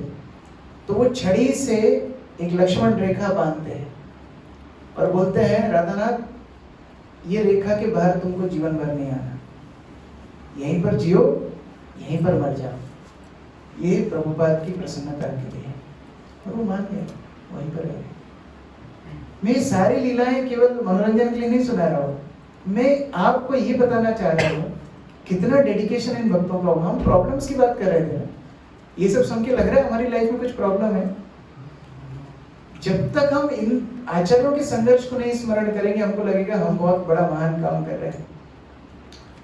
लाइन ड्रॉ कर दी, इसी के अंदर रहना है, इसी के अंदर मरना है, ठीक है। सेवा करने लगे। अभी जब पुजारी सेवा मिली तो उनको मंगल स्वीट्स बनाना रहता था। जब भगवान उठते हैं उठते से मिठाई खाते हैं, अब मिठाई बनाना है तो वो और पहले उठते थे। सब भक्त तो 1:30 बजे, 1:45 बजे उठते थे, ये और पहले 12:30 1 बजे उठते थे। तो सोते कितने घंटे होंगे अब विचार करो। आगे मैं बताऊंगा और क्या क्या हुआ। तो ये पहले उठते थे और एक भक्त को जिम्मेदारी दी थी कि लकड़ियां जो लाए हो उससे आग जलाओ, क्योंकि इतनी ठंड है बाहर, बर्फ गिर रही है, कोई हीटिंग सिस्टम नहीं है, माइनस में टेम्परेचर है, और भक्तों के पास कपड़े भी सफिशिएंट नहीं थे। कपड़े तो वो उठा के लाते थे, सोने के लिए बेड्स नहीं थे, जो कपड़े आपने पहन रखे हैं उन्हीं को पहन के आपको सोना है, ये स्थिति थी। और एक भक्त जिसकी ड्यूटी लगाई थी आग जलाने के लिए, वो 2 बजे उठता था, लेकिन महाराज को उठना रहता था 12:30 बजे। तो कड़कड़ी ठंड में महाराज जप करते थे, लेकिन ये उठने के बाद भी जो आग जलाता था वो काम की नहीं थी। क्यों? क्योंकि इतनी हवा बाहर से आती थी कि भक्त लोगों ने उसको प्लास्टिक से टेप चिपका के बंद कर रखा था कि हवा अंदर ना आए। और ये लकड़ियां बर्फ गिरने के कारण गीली हो जाती थी, इनको जलाते थे तो 90% धुआं निकलता था और 10% ही हीट निकलती थी, और ये सारा धुआं भक्तों की आंखों में रहता था। इसको सहन करते हुए ये लोग जप करते थे 2 से 4 बजे तक। अभी अपना जब सेशन अच्छा लग रहा है, हम लोग तो बहुत आराम से बढ़िया मस्त चटाई है, पंखा है, वो भी 5 से 7 करते हैं, लेकिन 2 से 4 वो जब करना धुएं के बीच में। तो भक्तों ने डिसाइड किया इससे अच्छा है आग मत जलाओ, ठंड सहन कर लेंगे, लेकिन आंखें खराब हो रही है, आग नहीं जलाने लगे। तो इतनी ठंड रहती थी कि नीचे नहीं बैठ सकते थे, क्योंकि फ्लोर एकदम बर्फ जैसा ठंड है। तो भक्त लोग चल के जब करते थे, लेकिन चलने में भी इनके पास सॉक्स नहीं थे, तो इनके पैर जमीन को स्पर्श करते ही करंट लगता था, तो ये लोग कूद कूद के जब करते थे। वो वीडियो भी है, उसको मैंने बहुत पहले देखी थी, मैं अभी ढूंढ नहीं पा रहा हूँ। वो वीडियो भी है जहाँ उस समय पर एक यूके से भक्त आया था, न्यू वृंदावन। उसने सोचा प्रभुपाद नया प्रोजेक्ट बना रहे हैं तो मैं देखने के लिए जाता हूँ। तो यूके में जब गए, यूके से जो भक्त आया उसने एक वीडियो शूट की, और वो वीडियो शूट जब की तो भक्त लोग कूद कूद करके जब कर रहे थे। उधर देखा भक्त लोग जिससे पैर जमीन को भी टच ना करें और हमें ठंड भी ना लगे, कूद कूद करके वो लोग जब कर रहे। That was their chanting session. एक भक्त थे तेजोमय प्रभु, वो नहाने के लिए जब जाते थे तो जब मग्गे में वो टूटी हुई बर्फ भरते थे, बर्फ से ही नहाना है, तो टूटी हुई बर्फ जब मग्गे में भरते थे तो बर्फ के साथ बात करते थे, देखो मैं कृष्ण के लिए कर रहा हूँ, थोड़ा कम जलना, थोड़ा कम मेरे को दर्द हो, थोड़ा कम मेरे घाव में जलन हो। और ये बात करके वो कृष्णा कृष्णा बोल के अपने बढ़ाते, कृष्णा कृष्णा आपके लिए मैं कर रहा हूँ, ऐसा करके वो लोग बात करते थे। केवल उनके जीवन में एक ही गर्मी का स्रोत था, वो था जब कुकिंग होती थी। तो जब कुकिंग होती थी सारे भक्त आसपास में खड़े हो जाते थे, वहां पर हाथ सेकते थे। अभी टॉयलेट जाने के लिए, टॉयलेट क्योंकि डिटीज वहां पर आ गई थी, इनको इंस्ट्रक्शन दिया गया था 2 मील के दायरे में यहाँ टॉयलेट नहीं करना। तो अगर आपको रात में टॉयलेट आए या सुबह मंगला आरती तो उनकी 4 बजे, लेकिन 2 बजे जब करना है तो ये पिच डार्क में जंगल में चल के जाते थे टॉयलेट करने के लिए। और नियम ये था खुले में टॉयलेट नहीं करना है, तो पहले ये लोग गड्ढा खोदते थे अंधेरे में, वहां पर ये लोग टॉयलेट करते थे, फिर गड्ढे को भरते थे, फिर ये लोग आते थे। फिर इनको फीडबैक दिया गया कि नहीं, ये जो वस्त्र पहन के आप जा रहे हो इनको पहन के आप टॉयलेट नहीं जा सकते। तो इन लोगों ने कभी कभी तो ऐसे ही जाते थे बिना वस्त्र के, ठंड में बर्फ में टॉयलेट, जिससे शुद्धता मेंटेन रहे मंदिर की। और कभी कभी वहां पर एक जैकेट उन्होंने बनाई थी जिसका नाम रखा था स्टूल जैकेट। वो जैकेट बारी बारी से पहन करके जाते थे, स्टूल करके नहा धो करके वहां से आते थे, कल्पना कर। उस समय पर भक्त लोगों को पूरे शरीर में फोड़े पड़ गए थे। राधानाथ स्वामी महाराज को 120 फोड़े पड़े थे, इतने बड़े बड़े पूरे शरीर में, और वो जैसी टच होता था उसमें दर्द होता था। लेकिन भक्त लोगों ने प्रभुपाद की पुस्तक में पढ़ा कि कृष्ण ही सब कुछ है, तो भौतिक जगत में कोई चिकित्सा लेने की क्या आवश्यकता है। तो ये लोग डॉक्टर के पास भी नहीं जाते थे, दवाइयां तो थी नहीं, वहां दवाइयां कौन लेकर के आएगा जंगल के बीच, तो उसको सहन करते थे। अब प्रसादम, प्रसादम के लिए एक व्यक्ति ने दान में घोड़े जो ओट्स खाते थे वहां पर, ओट्स का बांध, ओट्स का क्या बोलते हैं, फाइबर, वो दान में दे के गए थे। तो ये जो घोड़ों के खाने वाला जो मतलब जैसे अपन गेहूं होता है, गेहूं का हे होता है ना, ऐसे ओट्स का हे होता है, तो ये खाते थे वो लोग बॉईल करके। उसमें ना घी, ना तेल, ना नमक, ना शक्कर, केवल वही दान में मिला था, उसको उबालते थे। लेकिन एक उसमें फ्लेवर डालता था, वो था मूंगफली। और उस टाइम पे उधर के कुक थे चंद्रमौली स्वामी महाराज। उन्होंने किसी सुना कि मूंगफली में बहुत प्रोटीन होता है, और ज्यादा प्रोटीन भक्तों के अंदर होगा तो ज्यादा इंद्रियां उत्तेजित होंगी, तो वो 4-4 गिन करके एक भक्त को मूंगफली देते थे, 4-4 मूंगफली और वो ओट्स का बांध, ये भक्त लोग खाते थे। फिर उधर के लीडर ने पढ़ा एक अखबार में कि जो यूएस के प्रिजन्स हैं, जो जेल है, वहां पर कैदियों को क्या खाना दिया जाता है, क्योंकि वो कैदी काम बहुत करते हैं, तो इनको इंटरेस्ट है, काम तो करवाना है भाई सबसे, तो क्या क्या खाना देते हैं, बोले डायरेक्ट ओट्स का वो मत दो, इसको उबालो और केवल पानी दो, ये ओट्स को हटा लो, केवल ओट्स का उबला हुआ पानी दो, और उसके साथ कभी कभी चावल दो, तो इनको क्या फाइबर ज्यादा नहीं जाएगा, ज्यादा कार्ब नहीं जाएगा, ये लोग ज्यादा काम करेंगे। तो वो भी कट कर दिया गया, फिर उसको उबाल करके केवल पानी दिया जाता था, वो भी खाते। अब भक्त लोग देखते थे भगवान की आरती होती है, उसके लिए घी आता है, सोचो खाने के लिए उनकी कैसी स्थिति होगी। तो देखते थे ये घी अगर मिल जाए तो थोड़ा सा कुछ न्यूट्रिशन बॉडी में जाएगा, केवल ओट्स को उबाल के पानी पी रहे। तो अब लेकिन वो तो भगवान की सेवा के लिए, वो तो ले नहीं सकते, इतनी सिंसियरिटी थी उनके अंदर। तो जब घी लैंप ऑफर हो जाता था, उसके बाद जो बत्ती जल जाती है उसमें थोड़ा बहुत घी रहता है ना, उसके लिए भक्त लोग पुजारी के पास जाते थे। राधानाथ महाराज पुजारी थे, तो महाराज बोलते थे जो मेरी हेल्प करेगा डीटी बैकअप में, क्लिनिक में, उसको मैं बत्ती दूंगा। तो भक्त लोग turn by turn deity backup में सेवा करते थे वो जली हुई बत्ती के लिए, और वो बत्ती को निचोड़ करके घी डालते थे अपने, ये न्यूट्रिशन लेते थे। ऑब्स्टेकल्स क्या मिल रहा था उनको, क्या वहां पर पैसे थे, प्रेस्टीज थी, नेम फेम था, किसी प्रकार की सुख सुविधा थी, एक अट्रैक्शन था, प्रभुपाद की सेवा करना है, बस ये सेवा। अब राधानाथ महाराज को बोला गया आप सातों ऑफरिंग करना है, आरती करना है और भोगा बनाना भी है आपको। तो आप सोचो अगर कोई व्यक्ति 8 बार कुकिंग करेगा या फ्रूट्स भी अरेंज करेगा और 7 आरती करेगा और भगवान को भोग भी लगाएगा, तो वो सोएगा कब? महाराज 3 घंटे रात में सोते थे, 9:30 से 12:30, 3 घंटे सोते थे, और इतना तो हमारा दिन में ही हो जाता है क्या? महाराज टोटल 3 घंटे सोते थे, 12:30 बजे उठते थे, मंगल स्वीट बनाते थे, अपना जप करते थे, सारी आरती श्रृंगार सब कुछ करते थे। फिर खबर आई कि जो दूसरा मंदिर था जहाँ मैक्सिमम भक्त थे, वो लोग बड़े बिजी हैं, तो रात का कीर्तन नहीं हो पा रहा है, वहाँ 24 आवर कीर्तन भी होता था। तो अलग अलग भक्तों को ड्यूटी दी जाती थी कि आप रात में कीर्तन करो। सब बोलते थे अरे दिन भर वहाँ फार्म पे काम करना है, 6:30 से 9 बजे तक रात में, अभी कैसे रात में हम कीर्तन करें, 3-4 घंटे तो सोना है ना। तो डिसाइड किया गया कि वो जो दूसरा मंदिर है, मतलब जहाँ राधानाथ महाराज रहते हैं, वहाँ लोग बड़े फ्री हैं, उनको बुलाओ। तो कौन फ्री है? पुजारी फ्री रहता है सबसे ज्यादा। राधानाथ महाराज को बुलाया गया, पत्र भेजा गया। तो राधानाथ महाराज ने बोला अरे मेरी तो लक्ष्मण रेखा खींच के गए थे महाराज, मैं तो यहाँ से निकल नहीं सकता, मुझे तो मरना। वो ही एक्सेप्टेड दैट कि मैं यहीं मरूंगा। कीर्तन महाराज बोलते हैं I make the line, I erase the line.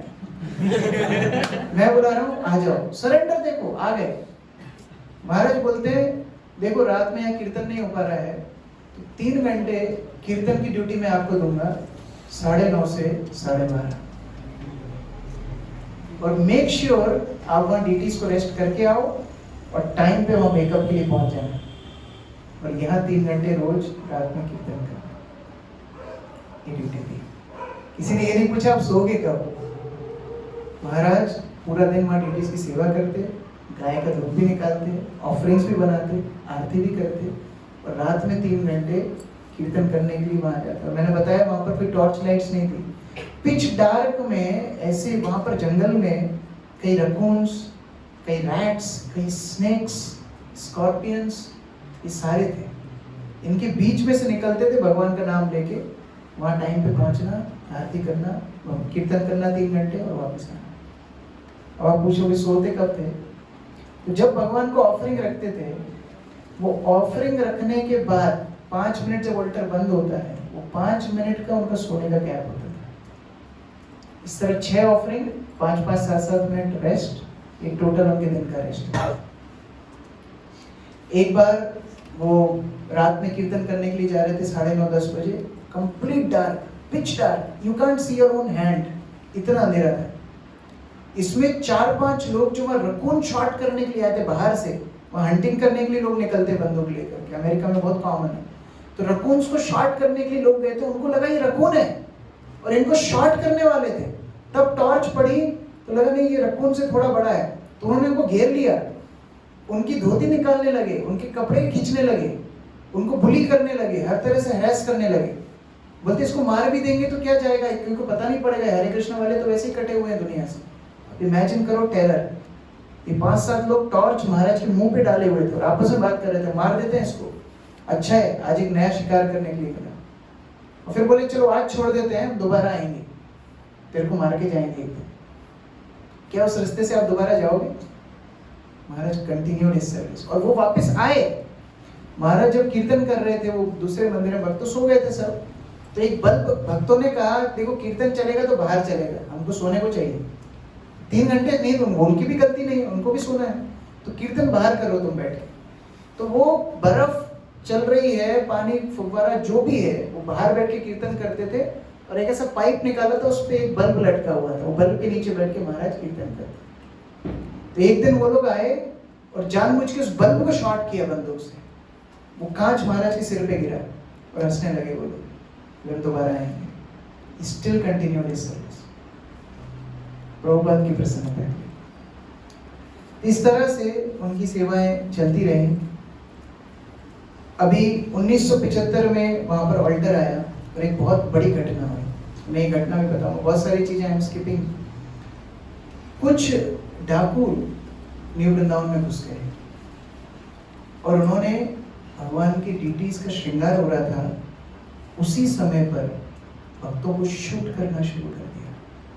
Devotees died, भक्तों को गोली मार दी, डीटीज उठाकर तोड़ दी और इतना टेरर भक्तों के अंदर घुस गया, उन्होंने बोला हम दोबारा आएंगे, तुम जितने बचे हुए यहाँ पर हो ना, तुमको सबको खत्म करेंगे, बोल के चले गए। इतना टेरर अंदर भर गया कि महाराज ड्रेसिंग करते थे रोज डीटीज की पर्दा लग करके, उस टाइम पे भागवतम क्लास होती थी, और अगर थोड़ी सी भी आवाज आती थी ना कुछ ग्लास गिरने की या कोई भी, तो महाराज को लगता था वो लोग वापस आए। इतना टेरर, साइकोलॉजी समझिए कितना टेरर उनके दिमाग में घुस गया हो। उनके सामने लोगों का मर्डर हुआ है, उनके सामने मूर्तियों को तोड़ा गया है। भक्त लोगों को इतना डर बैठ गया था, महाराज ऑल्टर में रहते रहते डरते थे कि कहीं वापस नहीं आ जाए, और बार बार प्रे करते थे। महाराज बोलते थे भगवान please empower me that I never betray you, मैं आपको छोड़ के कभी ना जाऊं। अगर ये डाकू दोबारा आए तो पहले मैं मरूं, आपको छोड़ के भागूं ना मैं, ये शक्ति मुझे दी। That is called dedication. एक दिन भक्तों ने सोचा मॉक ड्रिल करते हैं, कहीं दोबारा डाकू आ गए तो हमारे भक्त करेंगे क्या। तो लीडर ने डिसाइड किया 2 भक्त बंदूक चलाएंगे बाहर और एक भक्त दौड़ता हुआ टेंपल रूम में जाएगा क्लास के टाइम पे कि डाकू फिर से आ गया। ये मॉक ड्रिल थी। तो 2 भक्तों ने बंदूक चलाई, एक भक्त दौड़ करके आया कि डाकू दोबारा से आ गए। महाराज अंदर ऑल्टर में थे और ये भक्त लोग इतने डर गए, जलती हुई चिमनी से एक भक्त ऊपर चढ़ गया। अब सोचो, कोई भक्त जंगल में भाग गया, कोई भक्त इधर उधर भाग गया, और महाराज अंदर ऑल्टर में थे। उन्होंने जैसे ही अंदर बाहर से सुना, उसके बाद कंप्लीट साइलेंस। महाराज को लगा सबको मार दिया, अभी कोई बाहर बचा नहीं है और अभी अंदर आएंगे लोग। महाराज ने अपने कपड़ों में डीटीज को रैप किया, एक जगह छुपाया और वहां खड़े हो गए कि अगर आएंगे तो मुझे मार देंगे, लेकिन डीटीज को मुझे बचाना है। बहुत देर तक कोई आया नहीं, फिर एक भक्त आया हंसता हंसता, बोले अरे Radhanath, where are the deities? What happened? They were dacoits. You are still alive? Alive? That was a mock drill. मैं बोलते हैं पुजारी को तो बताना चाहिए कम से कम। That was a mock drill. कल्पना करना। That was their surrender. अभी मैं लास्ट एक पास टाइम बता के खत्म करने वाला हूँ, क्योंकि there are so many things but I can't tell all these things here. 1976 में there was announcement, Prabhupada is coming to New Vrindavan. And that was the real ecstasy of devotees. Srila Prabhupada is coming. इनके लिए तो हम कर रहे थे, इतने सालों से यहाँ पड़े हुए हैं, 7 साल उस प्रोजेक्ट को हो गए थे। प्रभुपाद पहले आए, 1 महीना रह के गए, दोबारा भी आए, कुछ दिन रह के गए, बट अब आ रहे हैं। अब हमने बहुत सारी चीजें बना दी हैं, अभी हम प्रभुपाद को ये सब दिखाएंगे। राधा वृंदावन नंद की भी स्टैब्लिश हो गए थे, राधानाथ महाराज ने वहाँ पर बड़ा और सुंदर ऑल्टर भी बना दिया था। अभी हम प्रभुपाद को ये सब दिखाना चाहते हैं। Devotees were so happy. But announcement की गई कि जो राधानाथ स्वामी जहाँ रहते हैं, वो जो एरिया है वो बहुत दूर है, वहाँ प्रभुपाद चल के नहीं आ सकते। अगासो रोड से तो फिर भी हम ट्रक में प्रभुपाद को ले आएंगे, वहाँ नहीं ला पाएंगे, तो Prabhupada is not coming there. भक्तों का दिल टूट गया, इतनी तपस्या जिनके लिए कर रहे थे, एक बार तो हम प्रभुपाद को दिखाना चाहते थे हम लोग यहाँ पर क्या क्या कर रहे हैं, but still they were happy. Madhuban में प्रभुपाद रह रहे थे, वहाँ भक्त लोग रोज जाते थे सेवा करने के लिए। राधानाथ स्वामी महाराज को याद आया, जो यूके से भक्त आया था, उसने एक फोटो लिया था राधा वृंदावन नाथ का। तो वो फोटो अगर मैं ले जाऊं और प्रभुपाद को दिखाऊं, तो कम से कम प्रभुपाद दर्शन कर लेंगे कि हम लोग कैसी सेवा कर रहे हैं। उनकी लाइफ का परफेक्शन ये था। महाराज बोलते हैं, मुझे नहीं पता था प्रभुपाद दोबारा आएंगे कि नहीं आएंगे, लेकिन एक बार अगर ये फोटो देख लेंगे, माय लाइफ इज सक्सेसफुल। तो महाराज वहां से चल करके जाते हैं, वो पूरा एक पहाड़ उतर के, नदी पार करके, फिर पहाड़ चढ़ के मधुबन तक पहुंचते हैं। और वहाँ बहुत मूसलाधार बारिश हो रही थी। इतनी बारिश हो रही थी कि जनरली प्रभुपाद भक्तों से बाहर मिलते थे, लेकिन प्रभुपाद अपने रूम में बैठे थे। तो जो सीनियर मोस्ट डिवोटीज थे वो तो रूम में भर गए, जूनियर बेचारे सब बाहर खड़े थे, उनको तो अंदर एंट्री मिलने से रही। और ये भी जूनियर ही थे, ये बाहर खड़े हैं, आवाज लगा रहे हैं, मुझे अंदर जाना है, मुझे ये फोटो प्रभुपाद को दिखाना है। सबने बोला नहीं, अंदर तो नहीं जा पाओगे। बोले कम से कम ये फोटो ले जाके प्रभुपाद को दिखा दो कि हम लोग कैसी सेवा करें। तब एक भक्त को दया आई, अच्छा तुम फोटो लेके आए, चलो आ जाओ। उनको अंदर लाए, प्रभुपाद के सामने बैठाया, वहाँ के लीडर ने इंट्रोड्यूस किया, प्रभुपाद ये राधानाथ है, ये पुजारी है, ये सारी ऑफरिंग करता है, बहुत अच्छा संदेश बनाता है, डीटीज की बहुत अच्छी सेवा करता है। प्रभुपाद के सामने हमने फोटो रखा। प्रभुपाद फोटो देख करके बोलते हैं, राधा वृंदावन चंद्र? Prabhupada, you sent another deities there, Vrindavan ना, we are serving them nicely by your blessings। पूरा बताया। प्रभुपाद का आई गो देयर। जैसे ही बोला तब महाराज एकदम प्रसन्न हुए। उनकी सारी सेवाओं, जितना परिश्रम, जितना कुछ अभी तक हुआ था, सबका ये अवार्ड था। प्रभुपाद डिसाइडेड टू, बोले मैं चल के जाऊंगा।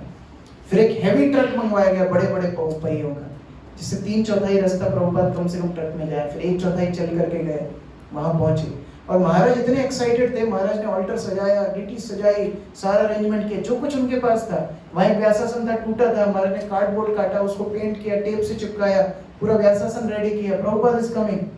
और उस टाइम पे भक्तों की एक ही भावना रहती थी, प्रभुपाद का जो स्टैंडर्ड है ना, वो मेंटेन होना चाहिए। तो प्रभुपाद जब मॉर्निंग वॉक से किसी मंदिर में अंदर जाते थे, तो जैसे ही प्रभुपाद पहला पैर अंदर रखते थे किसी भी मंदिर में, वैसे ही भक्त लोग गोविंदम आदि पुरुषम ये भजन बजाते थे। अब यहाँ कौन बजाएगा, यहाँ तो इलेक्ट्रिसिटी वगैरह कुछ नहीं। तो महाराज ने एक भक्त को बेग किया कि तुम प्लीज मुझे एक रिकॉर्डर लेकर के आओ। तो उसने एक पुराना टेप रिकॉर्डर कहीं से जुगाड़ लगाया, जिसमें बहुत सारे कॉकरोच भरे हुए थे। वो टेप रिकॉर्डर में ऐसे जैसे गोविंदम रिकॉर्ड करवा के वो लेके आए मेन मंदिर से। और भक्तों बोला तुम गेट पे खड़े रहना, जैसे ही प्रभुपाद पैर रखेंगे गोविंदम बजाना, मेरे को आवाज आ जाएगी, मैं ऑल्टर खोल दूंगा। प्रभुपाद आए, महाराज देखा कि कुछ बजा तो नहीं, लेकिन कोई अंदर आया। तो महाराज बाहर निकल के देखे, प्रभुपाद अंदर आ गए, वो भक्त गायब। ऐसा होता भी है, जिसको सेवा दो वो टाइम पे गायब होता ही होता है। तो वो गायब। तो महाराज दौड़ के गए, उन्होंने गोविंदम आदि पुरुषम बजाया, फिर पैर धोकर के ऑल्टर में गए, फिर ऑल्टर खोला। और जब प्रभुपाद डीटीज का दर्शन लेने लगे, सो इंटेंस, प्रभुपाद बहुत देर तक डीटीज का दर्शन ले रहे थे। महाराज बोलते हैं, I consider my life is success.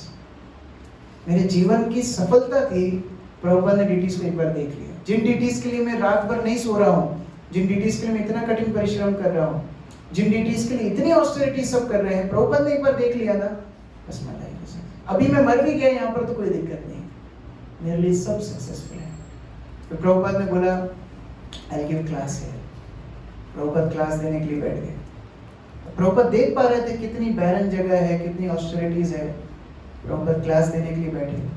Class के पहले वहाँ पर कीर्तन होता है। प्रभुपाद सबको कुकीज देते थे। तो कुकीज कहाँ से लाए? कुकीज तो है नहीं। तो महाराज सेक्रेटरी को बोले कि मेरे पास अभी फ्रेश भगवान को भोग लगाया है, वो राजभोग प्लेट है, वो प्रभुपाद को दे दूं? No no, this is not Prabhupada standard. Prabhupada तो कुकी चाहिए, मतलब कुकी ही चाहिए, तुम्हारा ये हलवा पूड़ी सब्जी ये सब नहीं चाहिए। कुकी कहाँ से लाए? तो महाराज रोने लगे। Prabhupada came to our temple, कम से कम कुछ तो ऑफर हमको, please allow me to do. Secretary को दया आई, ठीक है शो। महाराज प्लेट लेकर के गए, प्रभुपाद ने प्लेट अपनी लैप पे रखी। प्रभुपाद देख रहे थे यहाँ भक्त कितना कठिन परिश्रम करते हैं, कितना मुश्किलों से मेरी सेवा कर रहे हैं। प्रभुपाद उसमें से एक एक चम्मच से सब भक्तों को प्रसाद देने लगे, हलवा देने लगे, सब्जी थी वो देने लगे, पूरी देने लगे, सब कुछ। भक्त लोग बहुत एक्सटेसी में डांस करने लगे। फिर प्रभुपाद ने देखा अरे कुछ भक्त रह गए। प्रभुपाद ने वो जो सिल्वर की कटोरियां थी वही एक एक को देने शुरू किया, प्लेट भी दे दिया, सब कुछ दे दिया। महाराज बोलते बाप रे, अभी प्रेसिडेंट मेरे से लड़ाई करेगा, क्योंकि पूरे फॉर्म में खाने को नहीं है। ये भगवान की डीटीज की प्लेट थी, वो भी प्रभुपाद ने बांट दी। तो भक्त लोग तो बड़े प्रसन्न, प्रभुपाद से मिला है, तो उन्होंने सब सामान रख लिया। तो महाराज बताते हैं that was the success of our life. Prabhupada से ये टू वेज लव है, शिष्य लोगों का प्रभुपाद के लिए और प्रभुपाद का शिष्य लोगों के लिए। That made ISKCON what you are seeing today. ये इस्कॉन को बनाया है। आज जो भी बड़े बड़े मंदिर देख रहे हैं ऐसे नहीं बन गए, इन भक्तों की मेहनत है। जो सन्यासी यहाँ पर आते हैं, व्यासासन पे बैठते हैं, उनकी गुरु पूजा करते हैं, उनको मालाएं पहनाते हैं, प्रणाम करते हैं, उनको लगता है अरे इनको इतना सम्मान क्यों? इन्होंने इतना कठिन परिश्रम किया है पहले। इस कारण से आज इस्कॉन आप सामने देख रहे हो, इस कारण से कृष्ण कॉन्शियसनेस का प्रीचिंग देख रहे हो। इसलिए जब भी ऐसा लगे कि हमारी भक्ति में बहुत चुनौतियां आ रही हैं, तुझे हम लो जा रहे हैं, ऐसे वैष्णवों की लाइफ हिस्ट्री को सुनना चाहिए। तब समझ में, तब जोश चढ़ जाएगा कि अरे इन्होंने कितनी मेहनत की, हम लोग क्या कर रहे हैं, हमारी भक्ति तो मजे में चल रही है।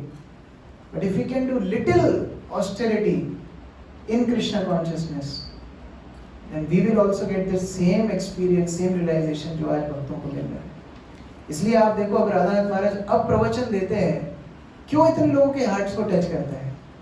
क्योंकि उन्होंने वो सब कुछ सहन किया प्रभुपाद के लिए। ऐसे ही फ्री में रियलाइजेशन नहीं आते। नरसिंहदेव ऐसे ही प्रकट नहीं हुए। प्रहलाद को सारा होमवर्क करना पड़ा, खाई से फेंका गया, चट्टान के नीचे डाला गया, हाथी के पैर के नीचे डाला गया, सांपों से डसवाया गया, होलिका लेकर के आग में बैठ गई, हर तरह से प्रताड़ित किया गया, तब नरसिंहदेव प्रकट हुए। Yes, we want Krishna but he is costly, he is not cheap. तो उसके लिए मेहनत करनी पड़ेगी। तो आप लोगों को लोटा लेके बाहर नहीं जाना है, आप लोगों को बर्फ तोड़ करके नहीं लाना है, आप लोगों को ये सारी ऑस्टेरिटीज नहीं करनी है। The only austerity in Krishna consciousness is cooperate with each other. एक साथ अच्छे से रहिए, 4 नियम का पालन करना है, 16 माला का जप करना है, प्रीचिंग में असिस्ट करना है। The sincerity of devotees will expand this movement. हम जितने गंभीर रहेंगे उतना ही कृष्ण कॉन्शियसनेस को आगे बढ़ा पाएंगे। तब अपनी प्रॉब्लम बहुत छोटी हो जाएगी। हम लोग को अपनी प्रॉब्लम बहुत बड़ी क्यों लगती है? हमारा ध्यान पूरा टाइम खुद पे है। अगर हम दुनिया के बारे में सोचेंगे, भगवान की सेवा के बारे में सोचेंगे, प्रभुपाद के बारे में सोचेंगे ना, हमारी समस्याएं बहुत छोटी हो जाएगी। तब Krishna consciousness will be real ecstasy, तब वो आनंद हमें कृष्ण भक्ति में मिलेगा। तो ये एक ट्रेलर था, ये एक सैंपल था, कैसे इस्कॉन के एक मंदिर में भक्त लोगों ने परिश्रम किया। ऐसी स्टोरीज हर मंदिर की है। मैंने एक मंदिर और एक डिवोटी को फोकस करके आज चर्चा किया है, केवल न्यू वृंदावन और राधानाथ महाराज। बट वही न्यू वृंदावन में और भी भक्त थे, उनकी अलग स्टोरीज हैं। अलादनी माता जी थी, चंद्रमौली स्वामी महाराज थे, कुलाधरी प्रभु थे, बहुत सारे भक्त थे, वर्षाना महाराज, उन सब की अपनी स्टोरीज हैं। ऐसे अलग अलग मंदिर हैं, उन सब की भी अपनी अपनी स्टोरीज हैं। तो ये सारे प्रेरणादायक हैं हमारे लिए। इनका सबका हार्डवर्क हमें कृष्ण कॉन्शियसनेस में लाने के लिए। तो आज जो आप यहाँ पर बैठे हो, ये मत सोचो कि हम अपने आप आ गए। ये भक्तों ने बहुत परिश्रम किया हमको यहाँ तक लाने के लिए। And now we just have to accept this process wholeheartedly. हरे कृष्ण। श्रील प्रभुपाद की जय, समवेत भक्त वृंद की जय, गौर प्रेमानंदे।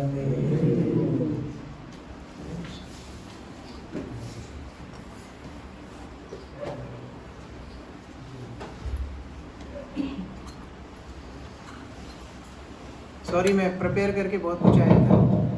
हरे कृष्ण। बोल बहुत कम पाया। Hare Krishna. Hare Krishna. Hare Krishna. Thank you very much guru ji. Prabhupada ji का हरे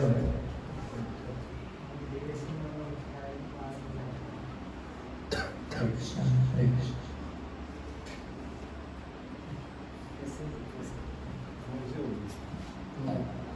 जैसे कोई मेरा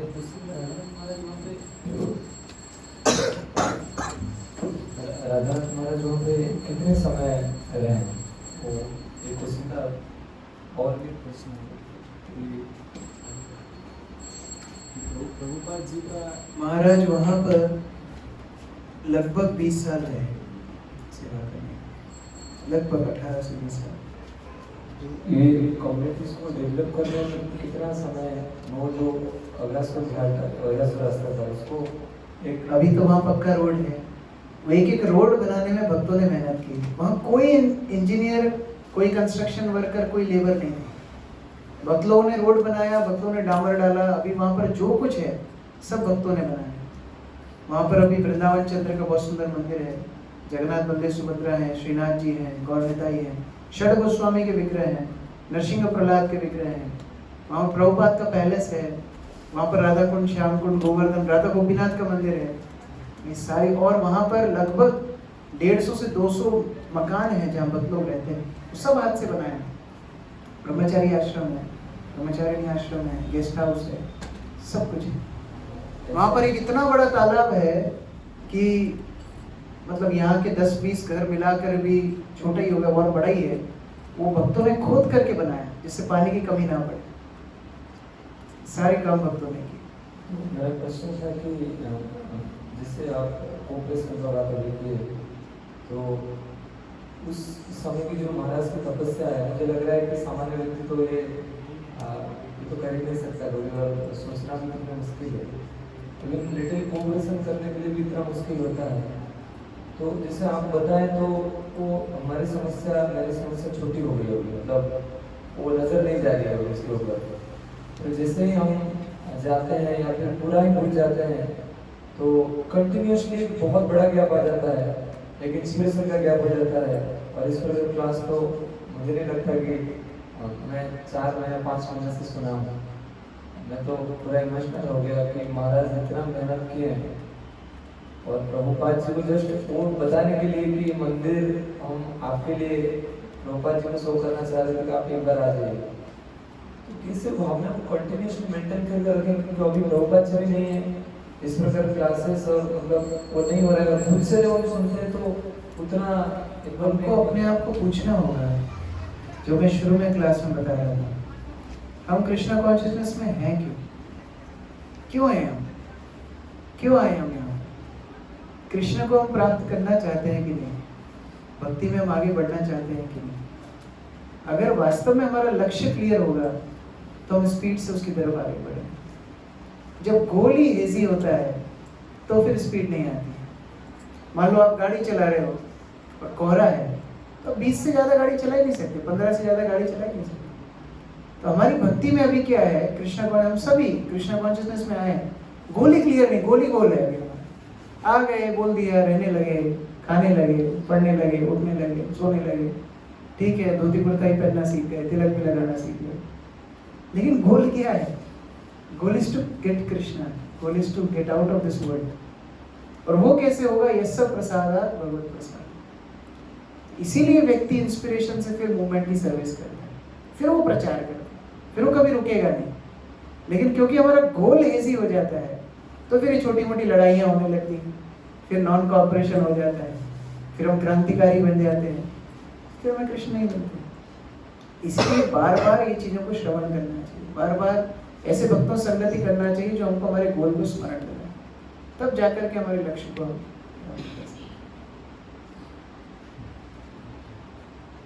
और कोई कुछ पूछना चाहता है? जब प्रभुपाद आए ना बाद में, जब वो महाराज के मंदिर में गए तो वो कालिया गाय भी आई थी, वो एक आंख वाली, वो काणी काली गाय वही थी वो। तो प्रभुपाद के पास आए तो भक्त लोग बता रहे थे प्रभुपाद दिस इज काली। प्रभुपाद लोग हाँ मेरी पुरानी दोस्त है, मैं पहली बार जब आया था यही थी। कितने भक्तों को शूट किया गया था तो? हाँ कितने भक्तों? एग्जैक्ट काउंट मुझे नहीं मालूम, बट यस देखा। और उस टाइम हुआ ऐसा था कि जब वो कीर्तनानंद महाराज को शूट करने वाले थे तब इतनी जोर से आवाज आई, बिजली नहीं थी, बादल नहीं थे, लेकिन आसमान में इतनी तेज आवाज आई कि वो भाग गए। लेकिन वो भागते हुए बोल के गए थे मैं दोबारा आएंगे मारने, इस तरह हुआ।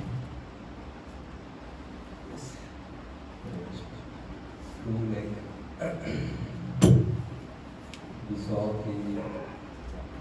in New Vrindavan, the devotees were very innocent because they were not having much association of many outside world first and other things, and they have more surrendered to their superiors. How can we develop actually that innocence? Because we heard a lot of outside people and everything. देखिए जितने भी लोग वृंदावन में रह रहे थे वो सब आए थे बड़े बड़े शहरों से। तो महाराज कुछ शिकागो से आए थे, कोई न्यूयॉर्क से आया था, जैसे कीर्तनानंद महाराज न्यूयॉर्क से। तो ये सब ने जितनी माया देखी थी, ऐसा नहीं कि उनको एक्सपोजर नहीं था, ऑलरेडी सो मेनी थिंग्स। जितना पॉल्यूशन होना था ऑलरेडी हो चुका था, लेकिन उन्होंने उस इनोसेंस को डेवलप किया अपने उद्देश्य को पहचान कर। They were really sincere. Reading के लिए एक एक चैप्टर आते थे, पूरी बुक नहीं आती थी, एक एक चैप्टर प्रिंट होके आते थे और वो भक्त लोग आपस में पढ़ाई करते थे। तो ये सिंसियरिटी उनको इनोसेंस भी थी, क्योंकि जब तक भक्त लोग एक साथ कीर्तन नहीं करते, जब तक एक साथ भक्त लोग श्रवण नहीं करते, तब तक माइंड बहुत क्रुकेड हो जाता है। हम लोग कुब्जा की कहानी में देखते हैं, she was crooked, but Krishna स्पर्श से वो सीधी हुई। तो हमारी चेतना भी क्रुकेड रहेगी, कॉम्प्लेक्स रहेगी, इनोसेंट नहीं रहेगी जब तक रेगुलर संग ना हो अच्छे भक्तों का। अब कई बार ऐसे भक्त ही मिल जाते हैं जो केवल मेन्यू ही डिस्कस करते हैं, केवल खाना पीने की बातें करते हैं, कभी यही सब चर्चाएं होती हैं, तो फिर वो क्रिकेट चेतना कभी सीधी नहीं होगी, वो इनोसेंस कभी आएगी नहीं। इनोसेंस कब आएगी? जब कोर कृष्ण कॉन्शियसनेस का आदान प्रदान हो। There has to be kirtan, there has to be Krishna katha, there has to be sharing of Krishna, then consciousness will become like a child. इसको बोलते हैं killing Vatsasura, preserving the innocence. तो इसमें कब हम अचीव कर पाएंगे? जब भक्तों बैठ करके कोर कृष्ण कॉन्शियसनेस एक्सचेंज करें। अकेले नहीं होगी और ऐसे एसोसिएशन में नहीं होगी जो डाइल्यूटेड हो, दोनों में नहीं होगी। It has to be thick core association of devotees, then only that innocence will come. तो केवल एक भक्त सिंसियर नहीं था, वो पूरा समुदाय सिंसियर था। एक भी भक्त ने कंप्लेन नहीं की। लास्ट में कुलाद्री प्रभु जो वहाँ के प्रेसिडेंट थे, वो लेक्चर में वो भी थोड़ी देर बोलते हैं, वो भी बोलते हैं, राधानाथ महाराज जी बोलते हैं, बोले none of us thought ever that we will leave this place. कभी हमारे मन में ही विचार नहीं आया कि हम इस जगह को छोड़ के जाएं।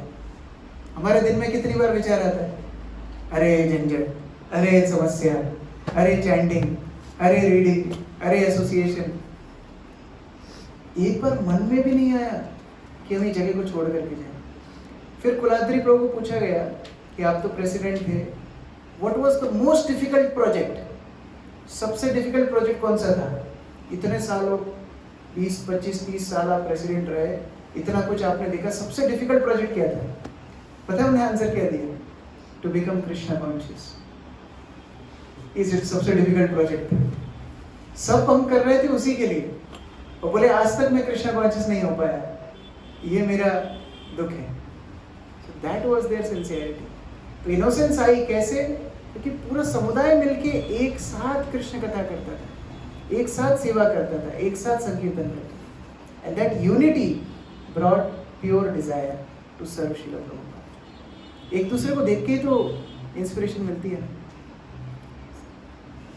तो एक मछली पूरे तालाब को गंदा करती है, वैसे एक शुद्ध चेतना वाला भक्त होगा ना, पूरे समुदाय में इंस्पिरेशन दे देगा, पूरे समुदाय की चेतना ऊपर उठा देगा। That is the secret. वो एक दूसरे को इंस्पिरेशन देते थे।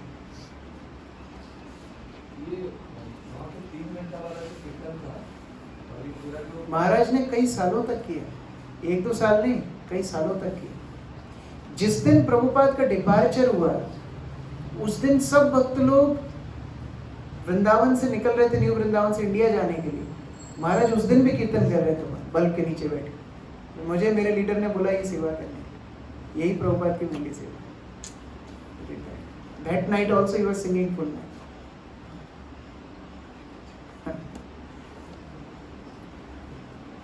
और कोई का प्रश्न? प्रभात।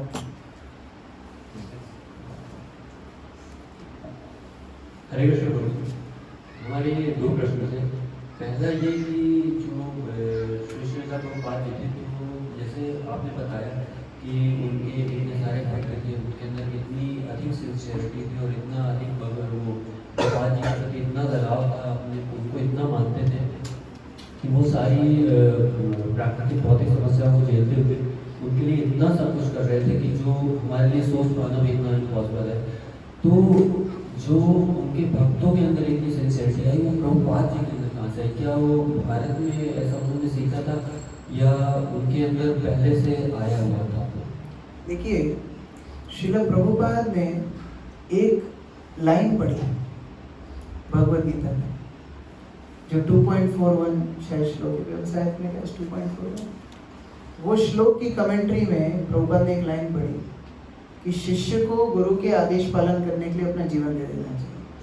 वो लाइन प्रभुपाद को इतना स्पर्श कर दी कि प्रभुपाद ने सोच लिया कि अभी जो मेरे गुरुमां ने आदेश दिया वही मेरा जीवन है। एक लाइन से उनको इंस्पिरेशन मिल गया। ये होता है स्पार्क। जो ज्वालामुखी है ना, ज्वालामुखी को ज़्यादा हवा नहीं देनी पड़ती।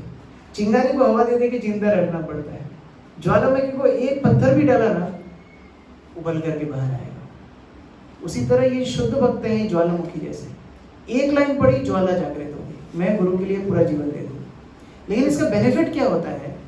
जब ज्वालामुखी फूटता है ना, तो वो ज्वालामुखी कई शहरों को आग में झुलसा देता है। उसी तरह प्रभुपाद शुद्ध भक्त थे, वो हमारे जैसे नहीं थे। उनके लिए एक लाइन पढ़ना काफी थी, लेकिन वो गुरु भक्ति, वो समर्पण ऐसा फूटा कि पूरे विश्व में अभी भक्त लोग समर्पण कर रहे हैं प्रभुपाद। और ये केवल प्रभुपाद शिष्य नहीं, बाद में भी अभी तक एक जगह पर जो भक्तों का संघर्ष है वो सुन करके हम दंग हो जाए। तो ये प्रभुपाद की शक्ति है, जिसके कारण से वैसे फॉलोवर्स उनके पास आए। आपको याद होगा जिस दिन मैं पहली बार आया था, आप लोगों का जब शिफ्टिंग हुई थी, मैंने एक बात बोली थी कि यहाँ पर भगवान बहुत सारे जीवों को भेज सकते हैं, बहुत सारे स्टूडेंट्स को भेज सकते हैं, अगर आप तैयार हो तो। क्योंकि अगर हम रेडी रहेंगे तभी भगवान हमारे पास लोगों को भेजेंगे। प्रभुपाद वाज रेडी, तो भगवान ने उनके पास वैसी ही सोल्स भेजी। अब हम ही रेडी नहीं है, हम ही उतने डेडिकेटेड नहीं है, तो भगवान हमको उतने सोल्स नहीं भेज रहे। धन्यवाद प्रभु जी। दूसरा एक प्रश्न था कि आपने बताया था कि प्रभुपाद जी जो है यहाँ भारत में जो है 40 से 45 साल पहले यहाँ नहीं, 70 साल की उम्र में वो गए हुए थे हमारे पास। तो प्रभु जी, जैसे उन्होंने विदेश में तो इतना उनका प्रभाव दिखा और इतना सब कुछ उन्होंने किया, परंतु उनकी एक्टिविटीज़ भारत में इन 40 से 45 सालों के बीच में क्या थी? और ऐसा क्या हुआ कि मतलब कि उन्हें ऐसा लगा कि यहाँ प्रचार नहीं हो रहा, हमें बाहर जाने की आवश्यकता है? इसकी 2 बातें हैं। प्रभुपाद ने इंडिया में बहुत प्रयास किया प्रचार करने, बहुत कठिन प्रयास किया। वो गली गली भटकते थे, बुक्स डिस्ट्रीब्यूट करते थे, कई मतलब जो अभी बहुत सारी बातें हैं मैं उतना नहीं बता पाऊंगा, लेकिन बहुत कुछ उन्होंने प्रयास किया 40 साल तक। लेकिन 2 बातें इसमें हैं। एक, इंडियंस को लगता है हमें सब कुछ पता है, वही मात खाते हैं। उनको लगता है अरे ये क्या सिखाएंगे हमको कृष्णा बोलना, हमको तो मालूम है, हम तो ये चालीसा करते हैं, हम तो वो पाठ करते हैं, हम तो यहाँ जाते हैं, हमारी कुलदेवी, ये कुल देवता, और हम ही तो सबसे बड़े देवता। इस चक्कर में वो कुछ सीख नहीं पाए, सबसे बड़ी बात। तो दूसरी बात, उनके गुरु महाराज ने उनको क्या आदेश दिया था? पाश्चात्य जगत में जाके प्रचार करो। That was his aim. So India में वो प्रीचिंग कर रहे थे, बट उनका एम ये था मैं विदेश में जाऊँ कैसे प्रचार करने, पैसा है नहीं, कनेक्शन कुछ है नहीं, कौन भेजेगा, किधर जाऊँ, किसको प्रीचिंग करूँ? तो he was trying for 40 years कि मैं ऐसे जैसे कैसे जा करके विदेश में जाके प्रचार शुरू करूँ क्योंकि मेरे गुरु महाराज ने मुझे बोला है। और उसका सीक्रेट खुला तब जब प्रभुपाद अमेरिका गए, वहाँ प्रीचिंग एक्सप्लोजन हुई, वहाँ इस्कॉन इतना फैल गया, और फिर प्रभुपाद अमेरिकी भक्तों को लेके भारत आए और तब भीड़ लगी भारत में। अरे फिरंगी, वो भी धोती कुर्ता में और वो भी तिलक लगा करके, साहब लोग आए साहब, क्यों गुलामी की आदत पड़ गई ना हमको, तो साहब लोग आए साहब लोग। तो प्रभुपाद इनको बोलते थे माय डांसिंग व्हाइट एलिफेंट्स, ये बोलते थे प्रभुपाद। तो अपने विदेशी भक्तों को स्टेज पे डांस करवाते थे और ये देखने के लिए 40-40 हजार लोग आते थे, 40,000 इन वन लेक्चर प्रभुपाद के। प्रभुपाद तो माइक पर प्रवचन देते। ऐसे इस्कॉन शुरू हुआ इंडिया में। तो पहले बहुत प्रयास किया, कोई सुनने वाला नहीं है, अरे हमको सब पता है, सब पता है। प्रभुपाद विदेश में गए, प्रचार किया, उन भक्तों को लेकर के आए। जब उनको लेके आए तब भीड़ लग गई। अरे हाँ, हम तो स्वामी जी आपसे मिले थे ना, आप पहले जाने के पहले मिले थे ना, आप पहचानते हैं ना हमको। ये सब बाद में शुरू हुआ, पहले किसी ने सपोर्ट नहीं किया।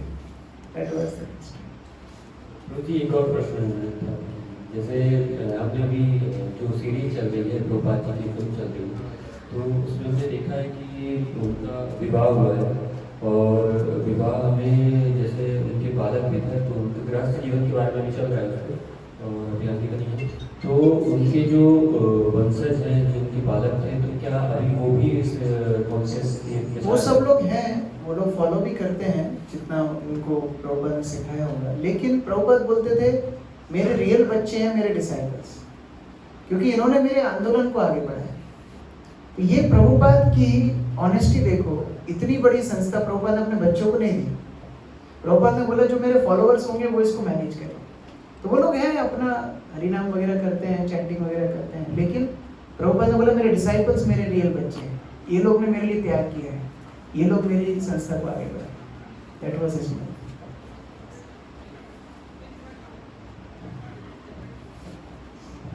तो बहुत ही ज़्यादा लग रहा पूरे रोड में इंस्पिरेशन होता है, बहुत ही स्पेशल सेशन है।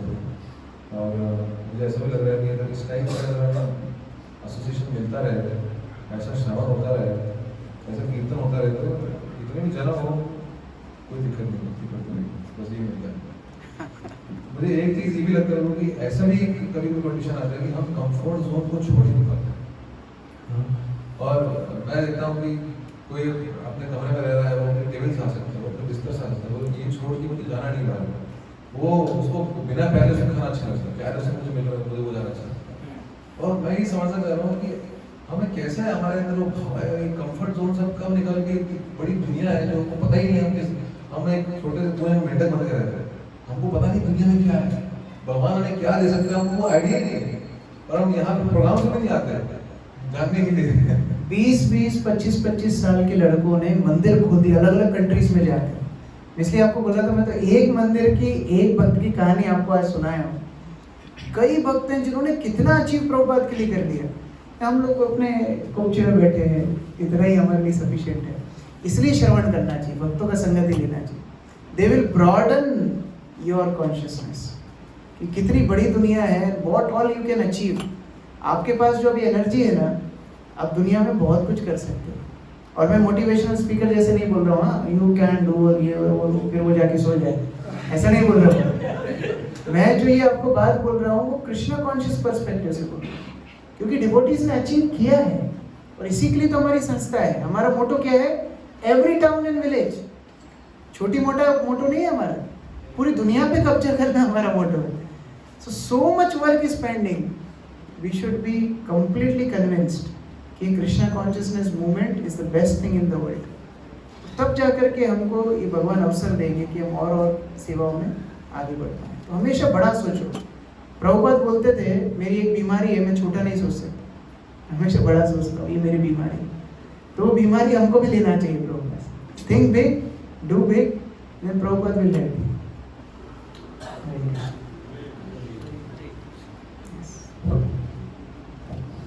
हरे Krishna prabhu ji, thank you so much for the wonderful class.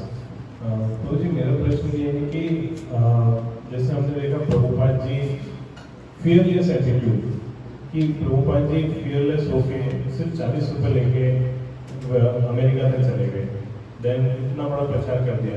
ऐसे ही उनके डिसाइपल्स भी थे उनको भी कोई डर नहीं, ना खाने का ना पीने का, हर चीज में मतलब दे वर फियरलेस। मतलब पूरी क्लास इस तरह से दिख रही कि they were really fearless and they were totally dependent on Krishna and God. But still ये एटीट्यूड जो है वो हम में डेवलप ही नहीं होता। जैसे हम तो कहीं डर जाते हैं कि ये ना हो जाए, वो ना हो जाए, वो ना हो जाए। तो बोलिए how to develop this attitude and have this faith in our heart always that there is someone who is taking care of me, that is Krishna and Guru. आप खुद ही आंसर दे रहे हो। But how to develop that attitude? We are not able. I am not able to do that. See, we are practicing. अभी हम लोग साधक हैं। एकदम से वो साक्षात्कार नहीं आएगा जो शुद्ध भक्तों का है, लेकिन अगर हम सिंसियरली अपने पथ पर चलते रहें, उनकी कृपा से साक्षात्कार हमारे देह में भी आने लगेगा। ये फेथ बढ़ता है। जब क्राइसिस में होगे, कृष्ण आपको तुरंत वहां से कैसे बाहर निकाल लेंगे, आपका फेथ बढ़ जाएगा। अगर क्राइसिस से बाहर भी नहीं निकालेंगे, उस क्राइसिस में आपकी चेतना अच्छी रहेगी, इससे आपका फेथ बढ़ जाएगा। मैं सूरत गया था कुछ समय पहले, एक वक्त तो मुझे बता रहे थे उनको हार्ट अटैक आया, दूसरा heart attack, he was critical, diabetic भी थे, आईसीयू में थे। वो बोल रहे थे यहाँ मुझे मास्क लगा है, मेरी मशीन से सारी क्रियाएं चल रही हैं और मेरे मन में कुंती महारानी की प्रार्थनाएं चल रही हैं, गजेंद्र की प्रार्थनाएं चल रही हैं। तो जब मैं ठीक हो गया, मेरा विश्वास कृष्ण कॉन्शियसनेस में और बढ़ेगा, क्योंकि ऐसे समय में भी भगवान ने मुझे छोड़ा नहीं। तो ऐसे कुछ अनुभव आपके जीवन में फिर होते जाएंगे जिससे आपका विश्वास और बढ़ता जाएगा। लेकिन तब तक के लिए कीप गोइंग। अभी हम साधक हैं, हमारा काम है आगे करना। जब तक वो साधक अपना होमवर्क नहीं करेगा, आगे उसको कुछ मिलने वाला नहीं है। ये फेज से सबको गुजरना पड़ेगा। So keep going. एंड जैसा अद्वैत आचार्य प्रभु भी बता रहे हैं, समस्या क्या है भाई? नाच रहे हो, बढ़िया अच्छी अच्छी कहानियां सुन रहे हो, अभी प्रसाद भी पाव भाजी आने वाला है, बढ़िया सब है कार्यक्रम, फिर समस्या क्या है? भाई कोई पीट रहा हो, मार रहा हो, कोई प्रताड़ित कर रहा हो तो अपन बोले कितना स्ट्रगल है प्रभु जी, भगवान कब मिलेंगे हमको। अरे यार नाच रहे हो, गा रहे हो, बढ़िया आनंद में हो, तो यहाँ भी मजा और बाद में भी मजा। Just enjoy it, release Krishna consciousness. This is the path of hope. Material life is hopeless, but this is the path of hope. So ये कॉन्फिडेंस से हम आगे बढ़ना है। हरी हरी। यस तो ही जैसे आपने इतना सारा बताया, जैसे राधा समाज कितना स्ट्रगल किए, प्रोपात वाले दिन हम लोग जैसे फेस में आते हैं और फिर हम धीरे धीरे सीनियर बन जाते हैं, तो हमको वो कुछ मिलता है कि ये करना है वो करना है। तो हम कई बार ऐसा होता है कि हमारा रिस्पॉन्सिबिलिटी होता है कि हमको ये करना चाहिए, लेकिन हम ठीक से निकल जाते हैं। तो उस टाइम में जैसे हमारे सीनियर हमको बोलते भी हैं, लेकिन तो भी हम उनका मतलब बात एक्सेप्ट नहीं कर पाते हैं, बोलते हैं कि हाँ चल रहा है, मतलब इस टाइप से कभी कभी लगता है। और कई बार हमको जो सेवा लोन होती है, हम उसको जानबूझ के डाल देते हैं, मतलब उनको सीनियर कहते हैं आगे से कि ये करना था, लेकिन हम लोग हमारे इग्नोरेंस के कारण हमारी संकुचित जितनी मानसिकता सब बाहर का इतना हमारे अंदर भरा हुआ सब इकट्ठा निकलने लगता है। तो उस भाव को मतलब हम सीनियर के इंस्ट्रक्शन हम ठीक से फॉलो नहीं, तो उस समय हम क्या सोच रहे हैं मतलब हमें समझ नहीं। देखिए मेन बात है सर्विस और वर्क, इन दोनों में अंतर पता होना चाहिए। ये काम नहीं बांटे जा रहे, ये सेवा है। और सेवा किसकी है? उनकी है जिनको सेवा करने के लिए कई कई लक्ष्मियाँ लाइन में लगी हुई है, भगवान की सेवा है। तो आप जब इस अलॉटमेंट को सेवा की नज़रिए से देखोगे ना, उसका मतलब क्या, आप ये समझो कि आज मुझे मौका मिल रहा है जिम्मेदारी लेने का, इससे मेरी प्रोग्रेस होने वाली है स्पिरिचुअल लाइफ। नहीं तो कितना आसान है ना, ये सारे काम तो कोऑर्डिनेट कोई भी कर सकता है। एक एम्प्लॉय रखो, 7,000 रुपये उसको दो, सारा काम करेगा ना, लेकिन फिर भगवत धाम भी वही जाएगा, हम नहीं जाएंगे, है ना। तो although we are spending time here, हमारे लिए ये प्रिविलेज है कि हमें सेवा मिल रही है। अभी देखो ये सब भक्तों की हमने कहानियाँ सुनी, हो सकता है इन्होंने जितना संघर्ष किया, कोई बोल सकता है अरे प्रभु जी थोड़ा पैसा खर्च के हॉर्स पाइप डाल लेते ना, ये लोग क्या दिक्कत थी, थोड़ा उसमें हीटर वीटर लगा लेते, थोड़ा खिड़की बढ़िया स्लाइडर वाली खिड़की लगा लेते, इतना संघर्ष क्यों किया इन्होंने। लेकिन वो सेवा करते करते जो रियलाइजेशन का धन उन्होंने कमाया ना, वो आप पैसा खर्च करके नहीं कर सकते। तो अगर रियली धनी बनना है रियलाइजेशंस का, so one has to accept service as privilege. इसलिए जब भी सेवा का मौका आए, रिमाइंड योरसेल्फ कि ये मेरे आध्यात्मिक उन्नति का एक अवसर मिल रहा है, और अगर मैंने इसको लूज कर लिया, कोई दूसरा तो कर ही देगा उसको, लेकिन आई एम द लूजर, मैं उसको खो दिया, ये मेरा नुकसान हो गया। दैट वी शुड हाँ जी, और एक क्वेश्चन था, जैसे कई बार होता है कि हम साथ में रहते हैं, कई बार मतलब अनाथन हमारे अंदर ही होते हैं, लेकिन दूसरों के देखने लगते हैं। मेरे अंदर बहुत ज़्यादा है कि मैं मतलब खोजने लगता हूँ कभी, मतलब मेरे अंदर और गुस्सा बहुत तेज आता है। तो एक्चुअली हम उस टाइम अगर हम मतलब मैं तो जनरली ये कोशिश करता हूँ शांत हो जाऊँ, मतलब किसी को कुछ बोल नहीं, तो बेस्ट है या नहीं? मतलब कई बार ड्यूटी भी बोलते हैं तो देखो, जो भक्त है ना वो हीरे जैसे हैं, हीरे जैसे भक्त हैं। और हीरे को कौन घिसता है? हाँ, लेकिन किससे घिसता है? हीरे से ही घिसता है। तो ये भक्त एक साथ रहते हैं ना, ये घिसाई चल रही है अभी, एक दूसरे को आप पवित्र बना रहे हैं, उसको बोलते हैं प्यूरिफिकेशन। तो जो नरम गरम होना है भक्तों के साथ ही होना है। तो कभी ऐसी स्थिति आ जाए जहाँ गड़बड़ वड़बड़ हो गई, आप जो मेथड कर रहे हो शांत रहना वो अच्छा है, लेकिन फिर जैसे ठंडे हो जाओ, फिर कन्वर्सेशन एटलीस्ट न्यूट्रल लेवल पे ले आओ। फिर शांत मतलब ये नहीं कि अब मैं देख ही नहीं रहा उसकी तरफ, मैं बात ही नहीं करूंगा, तू अलग रहे मैं अलग रहूंगा, ये शांति का मतलब नहीं है। जैसे अभी सीज फायर हो गया, तो ऐसी सीज फायर नहीं करना है, लेकिन शांति का अर्थ है उस टाइम पे शांत हो जाओ, लेकिन फिर अगले दिन या उसी दिन शाम को रात में एटलीस्ट न्यूट्रल कन्वर्सेशन भक्तों में शुरू हो जाए, फिर उसको धीरे धीरे पॉजिटिव पे पुश अप करो। क्योंकि फिर अगेन वही बात जो मैं आपके पहले आंसर में दिया, ये कॉपरेशन एक प्रिविलेज है, इससे भगवान प्रसन्न होने वाले। तो वो सही है या मैं गलत हूँ, या मैं सही हूँ वो गलत है, ये बड़ी बात नहीं है, लेकिन भगवान किससे प्रसन्न होंगे ये बड़ी बात है, और वो करना हमारे लिए तपस्या है। ठीक है, बहुत समय हो गया, तो फिर बाद में प्रश्न लेंगे। हरे कृष्ण। श्रील प्रभुपाद की जय, प्रभुपाद बीएससी की जय, श्री श्री राधा मदन मोहन कृष्ण बलराम निताई की जय, निताई गौर प्रेमानंदे हरे कृष्ण। हम लोग एक बार सब लोग एक साथ, बहुत अच्छा सेशन था। मैं मतलब हिस्ट्री में ऐसे बहुत कम सेशन होते हैं, आज ऐसा सेशन हुआ है, और हम सब भाग्यशाली कि आज के दिन हम प्रेजेंट हैं, ऐसी अद्भुत बातें सुन रहे हैं, क्योंकि संसार में सेशन बहुत कम जगहों पर होती है। हम सब जब सो श्री पर हरे कृष्ण महामंत्र बोलेंगे, प्रभु को धन्यवाद देते हुए बहुत जोर से